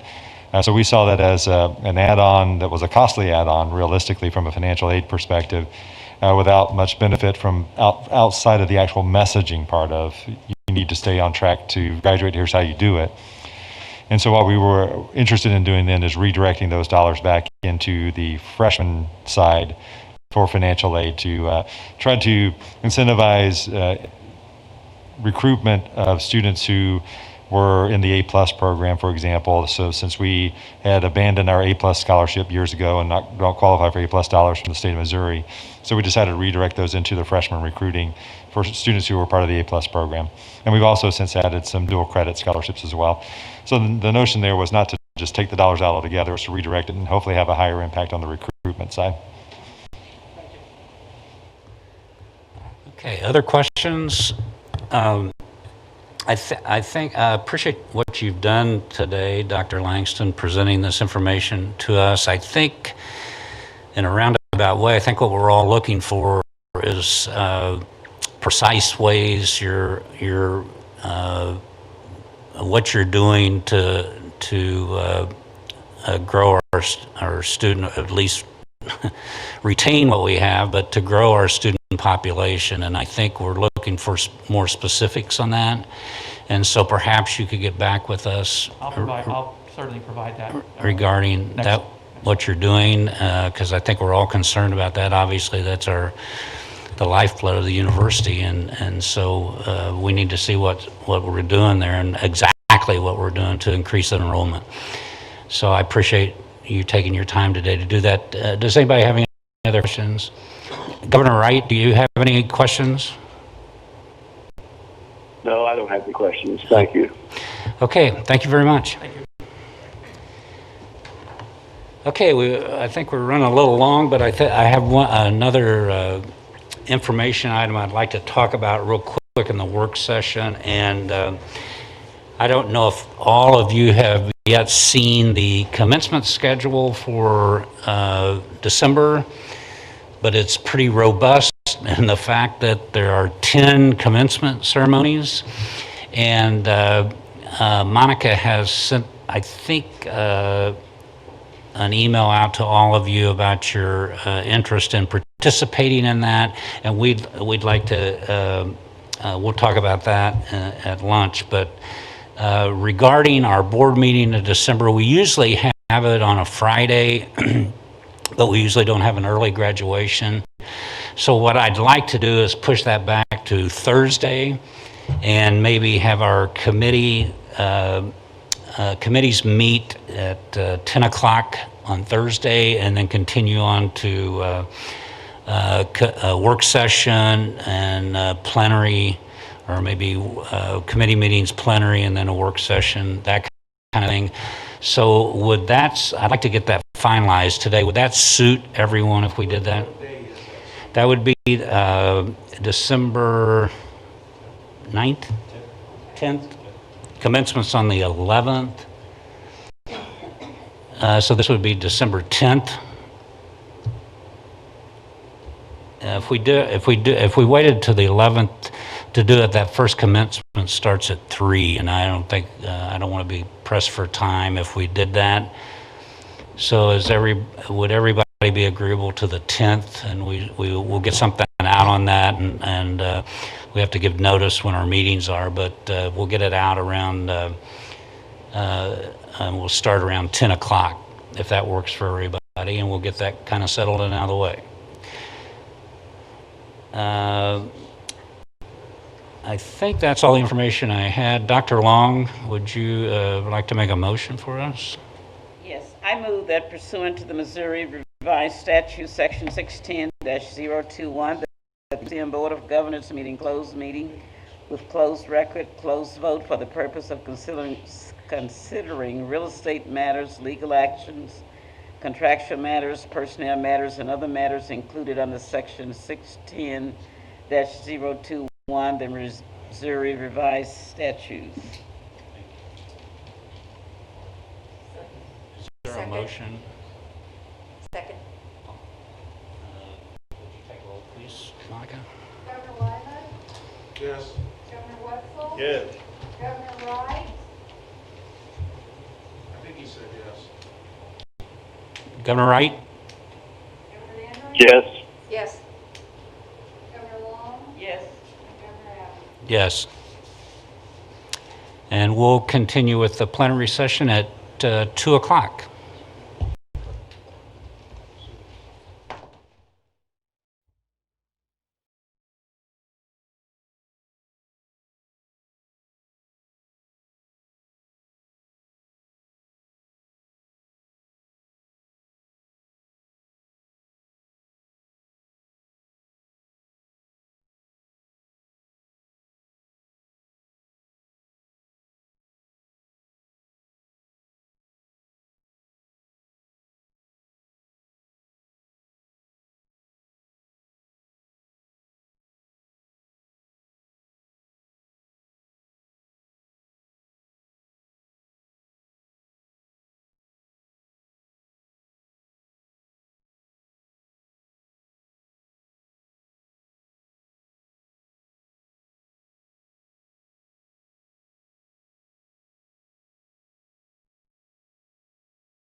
get going. I'm sorry we're a little late. Our work session and then other meeting went on a little long, closed session. And so we're going to move things around a little bit to accommodate a bunch of students we have this afternoon. So we'll call the meeting to order. And Monica, do you need to take roll for that? Okay.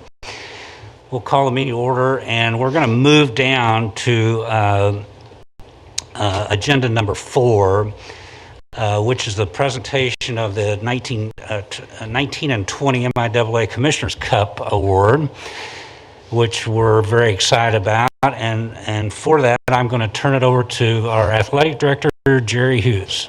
Jerry? Thank you, Governor Abney.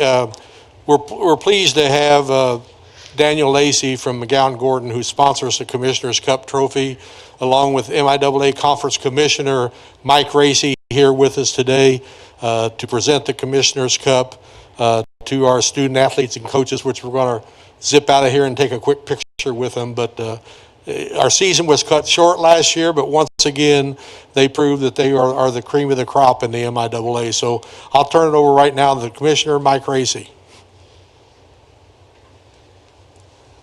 Thank you, Jerry. Good afternoon. It's great to be here on campus and to help celebrate another great trophy that's going to go into the trophy case at UCM. This is by far the best part of being a commissioner, is when you get to hand out the hardware. And this is a very special trophy, one I think that UCM will treasure for a very long time. The work that your student athletes and coaches put in last year, just really a dominant performance when you think about football, women's soccer, basketball, volleyball, playing for a conference championship. And obviously, as we remember, our winter championships were cut short for competition into NCAA playoffs, and then we ended up canceling the spring. The MIAA last spring, when campus was shut down and we canceled spring sports, we had a long discussion about the importance of this trophy. There are a number of conferences around Division II and Division I that decided not to have an all-sports trophy because the spring wasn't completed. And we made the opposite decision in the MIAA, that this trophy represents really the work that your student athletes and coaches did last year. This represents excellence in our conference. UCM stood out as the best program from sport to sport, and that's what this trophy represents. So the MIAA made a commitment that we were going to recognize and honor this trophy, and we are pleased that this is the third year that we've been working with McGowan Gordon and their partnership. They are a great friend, a great Kansas City neighbor of the MIAA office. We enjoy very much the opportunity to work with Daniel and the special people at McGowan Gordon. I know that they are a special part of this university and other universities throughout the MIAA in the support that they provide to you. So I'd like Daniel to just say a few remarks before we present the trophy. Thank you, Mike. As Mike said, my name is Daniel Lacey, McGowan Gordon, and it truly is our pleasure to continue the relationship we have with you and the conference. So first off, thank you for providing us that opportunity, and what a great relationship it has been. And it's truly our honor to be here today to present the cup to Dr. Best and Jerry and all of your staff and student athletes. All of them should be very proud of themselves for the effort they've put in over the years. I looked at that, we have a trophy at our office too that replicates that, and it has the past winners. And I don't know if you know this, but of the 4 years that they've been giving out this trophy, UCM is a 3-time winner. So right now the record is doing really well for the university. It's something they should be very proud of. And for a Missouri boy, it's nice to see you come back to Missouri from Pitt State, where it was last year. So thank you, Dr. Best and Jerry, for doing that. But again, truly our honor to be a part of this, the relationship with you and Mike and the conference, and our honor to present it to UCM today. So thank you. Thank you.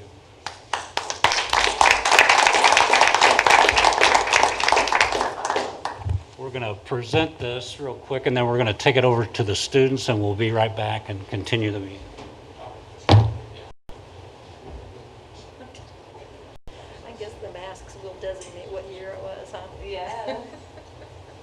hopefully.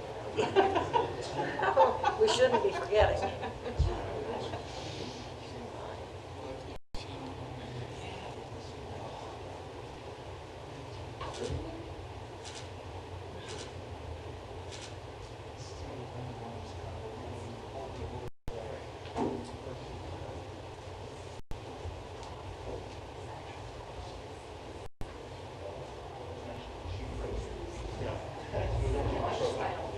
What's it called? Lindsay, what's Jeff Murphy's actual title? Do you know?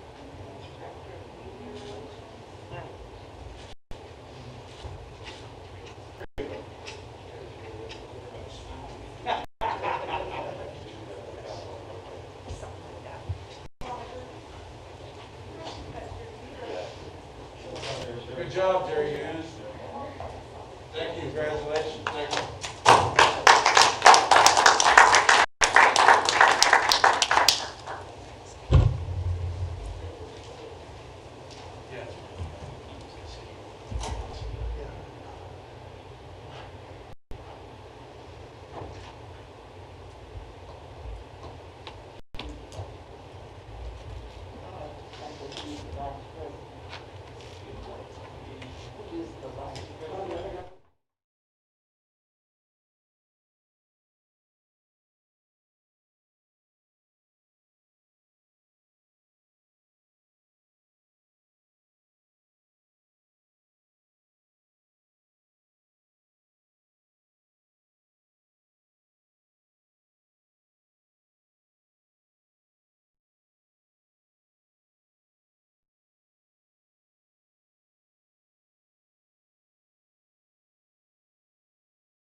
think we ought to do that.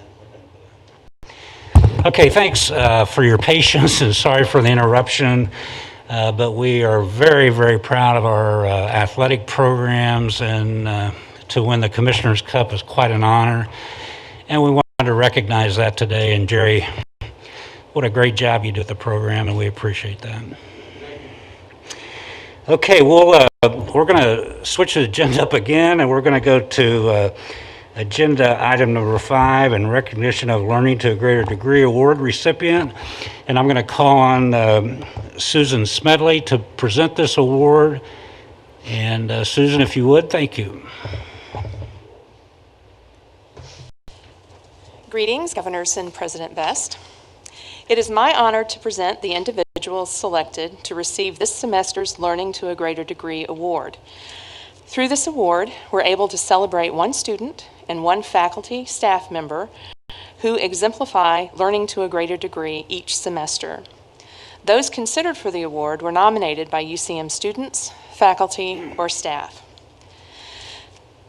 The 2020 spring semester's Learning to a Greater Degree faculty recipient was nominated by a fellow faculty member and is an excellent example of engaged learning, future-focused academics, and supporting a culture of service.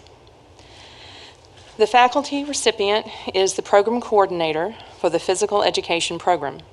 He is committed to providing future-focused and engaged learning opportunities for students so that they can be successful educators and coaches after they leave UCM. As program coordinator, he has developed 2 additional options for the PE major in order to better meet the needs of our undergraduate students. He has taken the lead in launching an additional emphasis option to the online master's program. He is very focused on improving the student experience.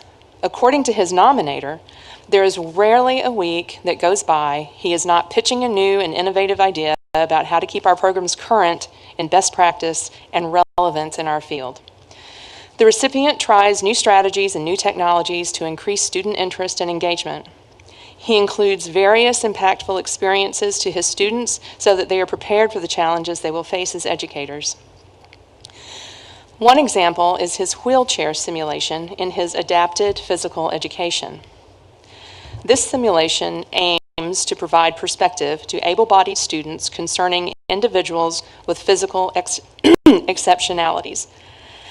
The all-day simulation has a significant and potent impact on students and is something they often refer back to when reflecting on their time in his class.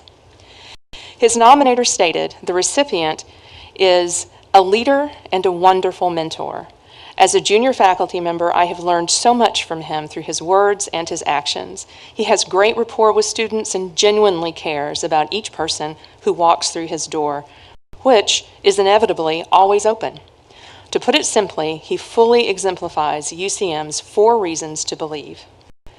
Please join me in congratulating Dr. Ken Bias as the faculty recipient of UCM's Learning to a Greater Degree Award.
Except for the big hangy downy thingy. Okay.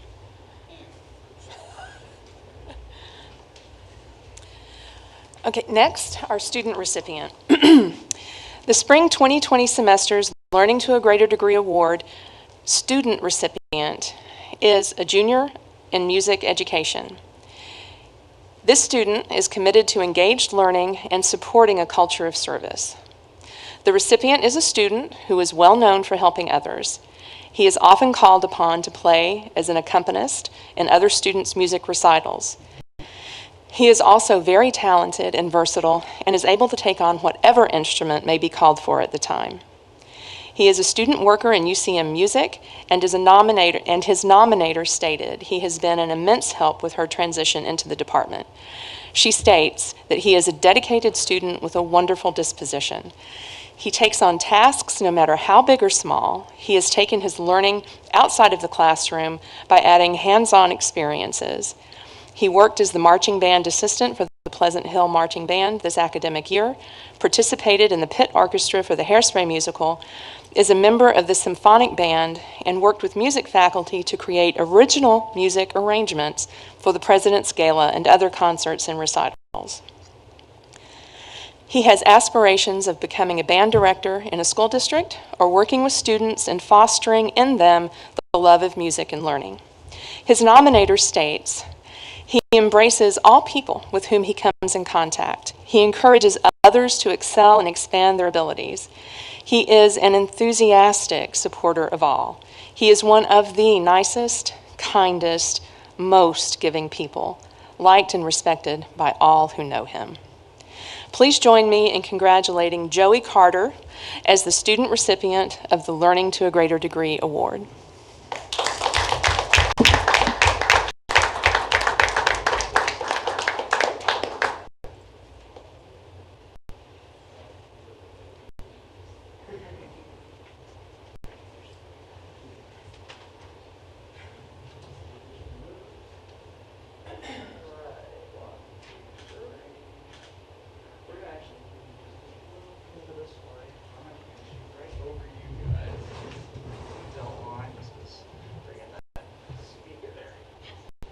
There we go.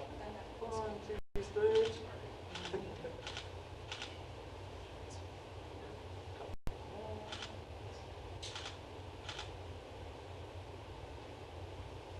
All right.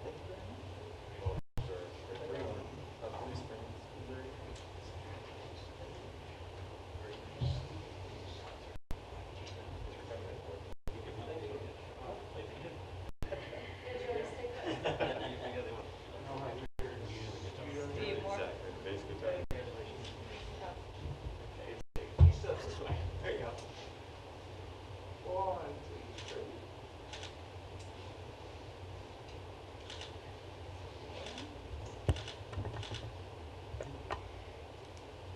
All right.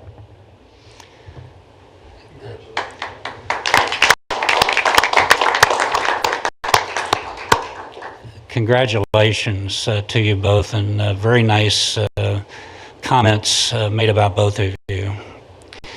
Okay, we're going to go back to agenda item number 2, and I'm going to make a few remarks, and then I'm going to have President Best make some. This is kind of, we've kind of started from the middle and we're going back, but anyway, I want to thank everyone for being here today for the plenary session. And thank you for the opportunity to work together as a board this afternoon. We've been busy in committee meetings and closed session and been very busy. While we meet in the room today, we consider action items and discuss important university business. We also welcome everyone who may be sitting in on this meeting through a live video stream, and sometimes we forget that they're on there, but we probably have 200,000 or 300,000, do you think, on there today? Maybe. So we want to welcome you all as well. Please know how much we appreciate the continued efforts of our faculty and staff. Please know how much we appreciate your continued efforts to serve our students and our university through these very challenging circumstances that we've had over the past few months. It seems like a few months, it seems like forever now, I think, for all of us. But speaking from someone that lives in Warrensburg, we all in town are glad the students are back. We're glad they're back on campus, and we think the students are glad they're back, and we appreciate everything that everyone has done to make that possible. We saw many nice things today from our students and faculty and our athletic programs.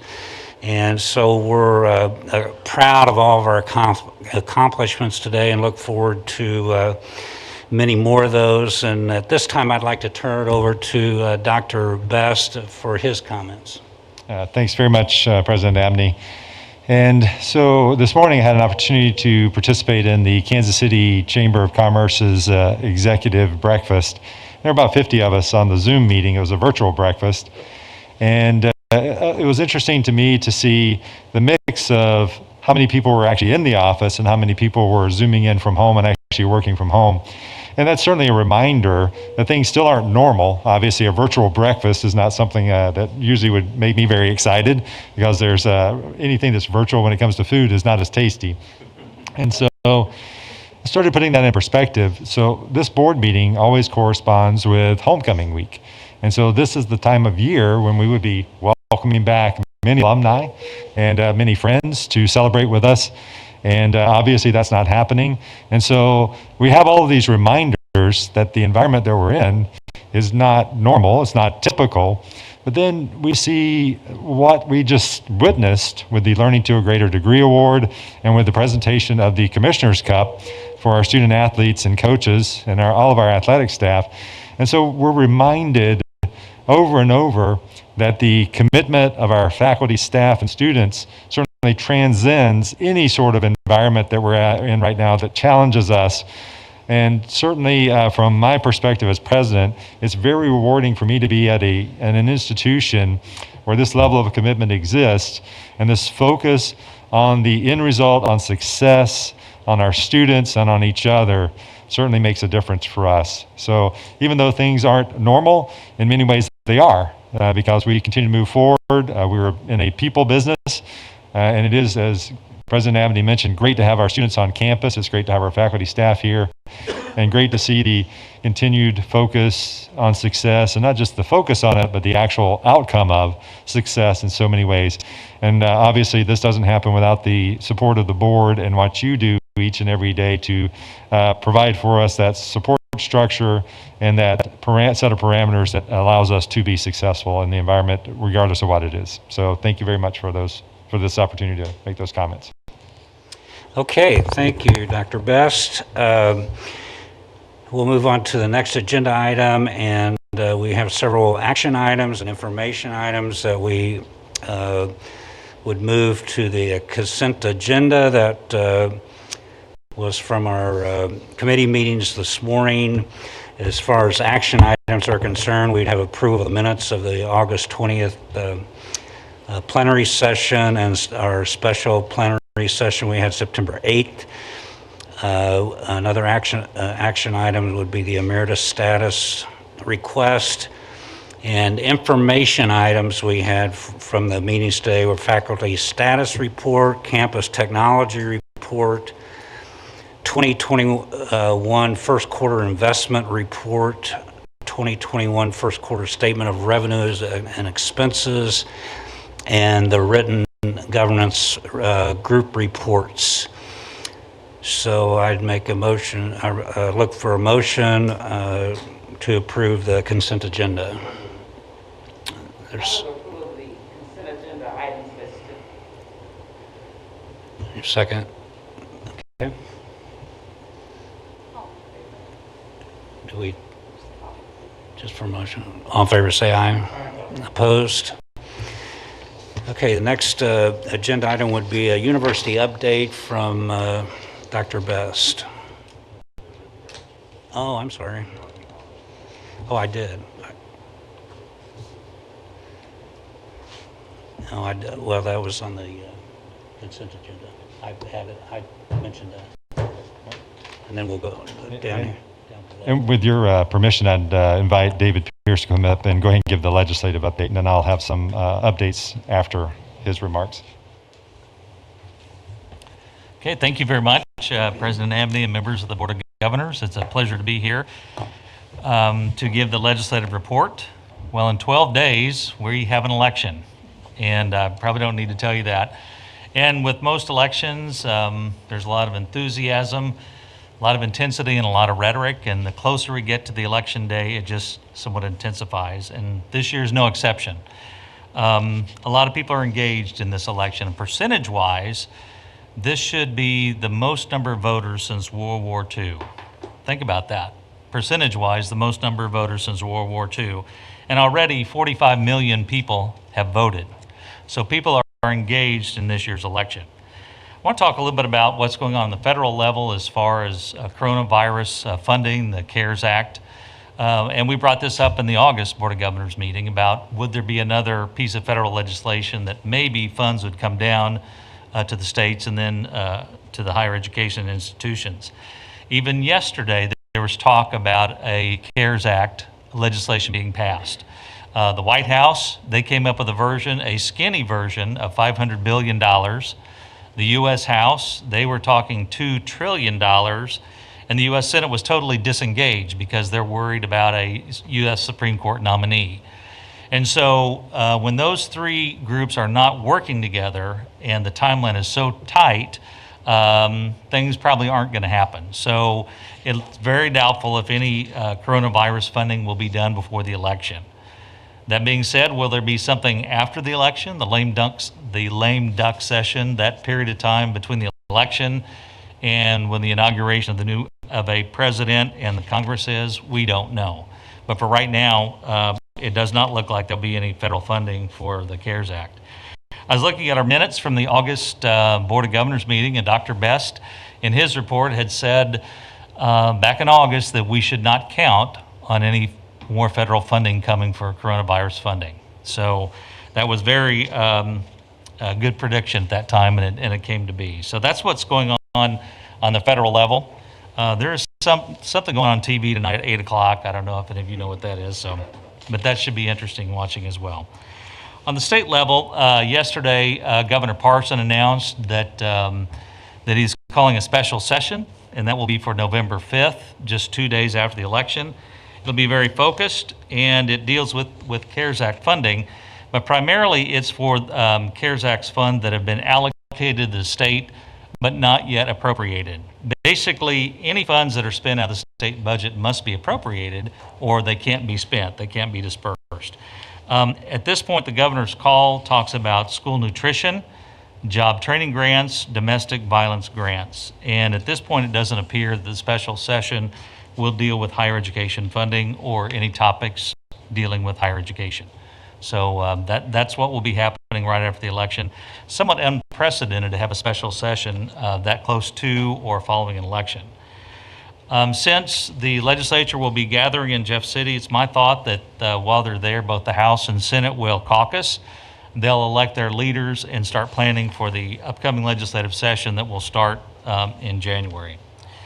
Well, we've had a busy fall, and we're doing things to engage with both of our state and federal delegation. Last month, we hosted Representative Doug Ritchie. Doug grew up in Warrensburg. He's a UCM alum, and he came here for a campus visit. Representative Ritchie is Vice Chairman of the Joint Committee on Education. Earlier this month, Senator Cindy O'Laughlin, who is the Senate Education Chair from Northeast Missouri, she requested information from all the public higher education institutions about the number of university in-person classes that have switched to online due to COVID. And oh, by the way, they want the information very quickly. And I will compliment Provost Bridgman. He replied to her within one business day with the answer on that. So that's always very important that we're very responsive in the way we answer to them. And by the way, the answer is 19%. Is that right? Decline, yes. Okay, decline. That is correct. If you have further questions on that, Provost Bridgman is available for that. Well, in 12 days is the election. Both local, state, and federal issues are on the ballot. In Missouri, half the state Senate will be up for election. The odd-numbered districts are up for election this year, and so locally, we're in the Senate 21st district, and so our Senate seat is up for election. So half the Senate seats are up, all the state representative seats are up, and according to MoScout, which is a service that we at the university receive, it looks like the Democrats might pick up one seat in the Missouri Senate, and it looks like the Democrats might pick up 7 seats in the House. But if that does happen, both chambers will still solidly be held by Republicans. So despite the pickup, it looks like the legislature will still be controlled by Republicans, and probably both chambers will be veto-proof, which would mean they would have at least 2/3 of both chambers. Coming up this fall, we still have a lot of plans, things that we'd like to do legislatively, gearing up for the upcoming legislative session.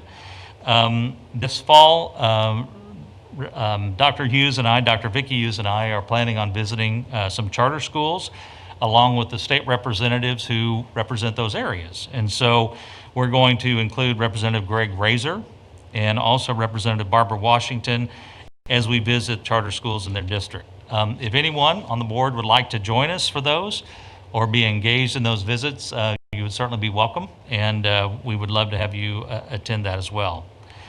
The Missouri legislature will start on the first Wednesday following the first Monday in January. And so before that can happen, a lot of legislation can be filed. Pre-filing of bills will start on December 1st. So legislators or even those who haven't been sworn in can file legislation. So as of December 1st, Colleen Shore, who works at UCM, who is in charge of fiscal notes, she will start getting busy because a lot of legislative issues will come her way to see what the fiscal note is, the impact is to UCM.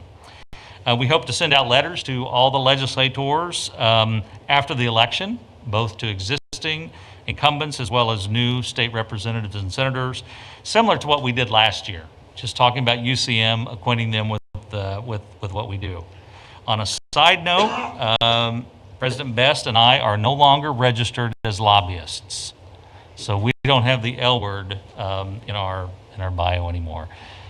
House Bill 1386 was passed this year, which came up with a new definition of a lobbyist, and it was felt that with our roles and what we do, that we are no longer registered as a lobbyist. And we also talked with other universities to make sure that that's kind of what they were doing. So we deregistered a lobbyist. So we saved $20 right there. So we're no longer lobbyists. And as far as the future is concerned, planning on taking another trip to Washington, D.C. in the spring. We had one last year. It was very successful, but under the circumstances, we don't know how that will happen or if it will happen, but we do think it's important to maintain our federal presence. Congresswoman Vicki Hartzler is coming to campus tomorrow, and she's going to meet with our national celebrity, our Tough as Nails winner, Kelly Murphy. So she will be on campus, I believe, late in the afternoon at the downstairs, probably where she's going to meet. So we try to maintain frequent contact with our federal delegation. We think it's very important to do that, to let them know what's going on and inform them of things. And so that's what's going on in the legislative arena. Great, thank you, David. Does anyone have any questions? If not, I think last year when you're on your Washington, D.C. trip is when COVID started, am I correct? And you came back. And they basically closed down the Capitol. All right. We were there the last day Capitol offices were open. So maybe when you go this year, it'll be over with. That would be nice. Right. Okay, thank you very much. Thank you. Okay, Roger, would you like to make some? Yeah, I'd like to have add some further updates, and I appreciate that legislative update from David. I don't know about David, but I have not shed a tear yet about not being a registered lobbyist, bluntly, and that has nothing to do with saving the $20. I also have to point out that I think in August I may have also said that we probably were not expecting any release of our restricted funds for this year either, and the governor's office did release a little over $1 million back to us, of course restricted about 3% of that, so we did receive back about $989,000 in our restricted funds for this fiscal year to be paid out over a 9-month period, realistically, and for the remainder of the fiscal year. So very grateful from a state perspective that we have some of those funds back to help shore up our operating expenditures and the deficit spending that we've had. We are engaged already in our budget planning for fiscal year 22. The budget work group is in operation. Right now, our big challenge is forecasting revenues with a great deal of uncertainty in the information we have. So our normal metrics even aren't that usable at this point in time that we would typically start forecasting out revenue for next year.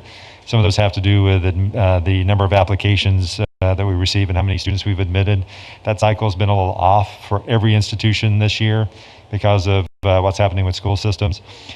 And so from our budget planning perspective, we're trying to very much draw a line between having good information to formulate a reasonable forecast of revenues up against needing to take action potentially to reduce expenditures. So that work is ongoing. I really appreciate the work of the budget work group in that regard. And so in the coming weeks, we'll start finalizing and formalizing the whole process to make some significant decisions about next year, both from our expectation of revenue and then our anticipation of where our expenses need to be for next year. I will say that the Missouri Department of Higher Education Workforce Development, they've in essence identified one priority for next year for legislative ask, and that is to restore our funding back to the fiscal year 20 truly agreed to and finally passed amount, which came out of the legislature, and that would represent a funding base of about $55 million. So basically all of the pre-restricted amounts. At this point, as David mentioned with the election, we really don't have a good handle on where legislators are, and we don't even know who all the legislators are yet because the election hasn't happened. And so we won't get a good sense for that until near the end of the year as we start getting into the legislative session realistically. But we are hopeful that we can gain some traction there to restore our funding, and that will make a significant difference in our budget planning for next year if that's the case. And as you will also see later in the agenda, what we constantly have to do here is budget balance from a budget perspective, the short run and the long run. So it's been critical this year that we watch our expenditure levels and do everything we can to be good fiscal stewards. But the one thing that we can't do is sacrifice the long term as part of that. And we do have two capital projects that we're asking for your consideration today that represent that investment in the longer run, because we do anticipate that we will be an institution for the next 150 years, not just for this year. And so we do appreciate the board's focus on not just the short run, but the long run with us as well, as we try to draw that balance between what makes us good today, viable today, but also good for the long run. And those are my updates. Thank you very much. Okay, we'll move on to the committee reports. And Mary, did you have a report from your committee? We do not have a report for any action items this month. Okay, thank you. Dr. Long, do you have a report from the Committee on Academic Affairs? No, we don't have any action item. We just had some information items in our committee meetings. Okay. And then, let's see, John's not here, but Ken, you filled in for John today on... We need to have the action item on the Skyhaven Airport and the Crane Stadium. Yes. Do I need to expand upon that? Bill will. Thank you. Good afternoon. All right. So first off is the Skyhaven Airport Terminal Project, and that's tab 14 in your book.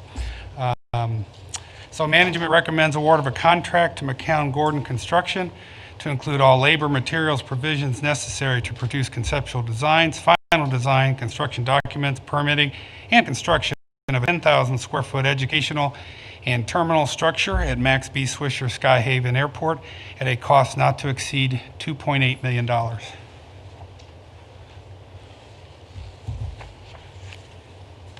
Mr. President, I would move the approval of this item. I have a motion. Is there a second? Second. All in favor, say aye. Aye. Opposed? Okay, Mr. Hawley?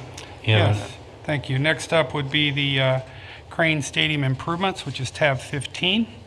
Management recommends that the Board of Governors approve the award of a contract to McCown Gordon Construction in an amount not to exceed $2,090,000 inclusive of remaining A&E expenses for expansion and improvements to the Crane Stadium baseball facility. Any questions? Is there a motion to approve? Mr. President, I move the approval of this item. Thank you. Is there a second? I have a motion and a second. All in favor, say aye. Aye. Opposed? Okay, Bill, just stay right where you are. Yes, sir. Okay, our next agenda item is external audit report that we hear today. Yes, and that's under tab 16, and management is recommending approval of the external audit report as presented. We have a motion. Is there a second? Second. All in favor, say aye. Aye. Opposed? Thank you, Bill. All right, thank you. Okay, the next action item for board business is the proposed naming, and I turn that over to Dr. Best. Thank you, President Abney. We are recommending the renaming of a space for a 5-year period in it's a room within the Career Services area inside of Ward Edwards building. And the space has been renovated thanks to generosity of Black & Veatch company. And they have provided an amount of $30,576.76. And so it is our recommendation to honor that gift that we rename the room for purposes of referral as the Career Services Learning Lab sponsored by Black & Veatch. And again, that would be for a 5-year period. Okay, do we have a motion to approve the naming process? Is there a second? Second. A motion, a second. All in favor, say aye. Aye. Opposed? Okay, thank you. Is there any other business to come before the board today? If not, I'd entertain a motion to adjourn.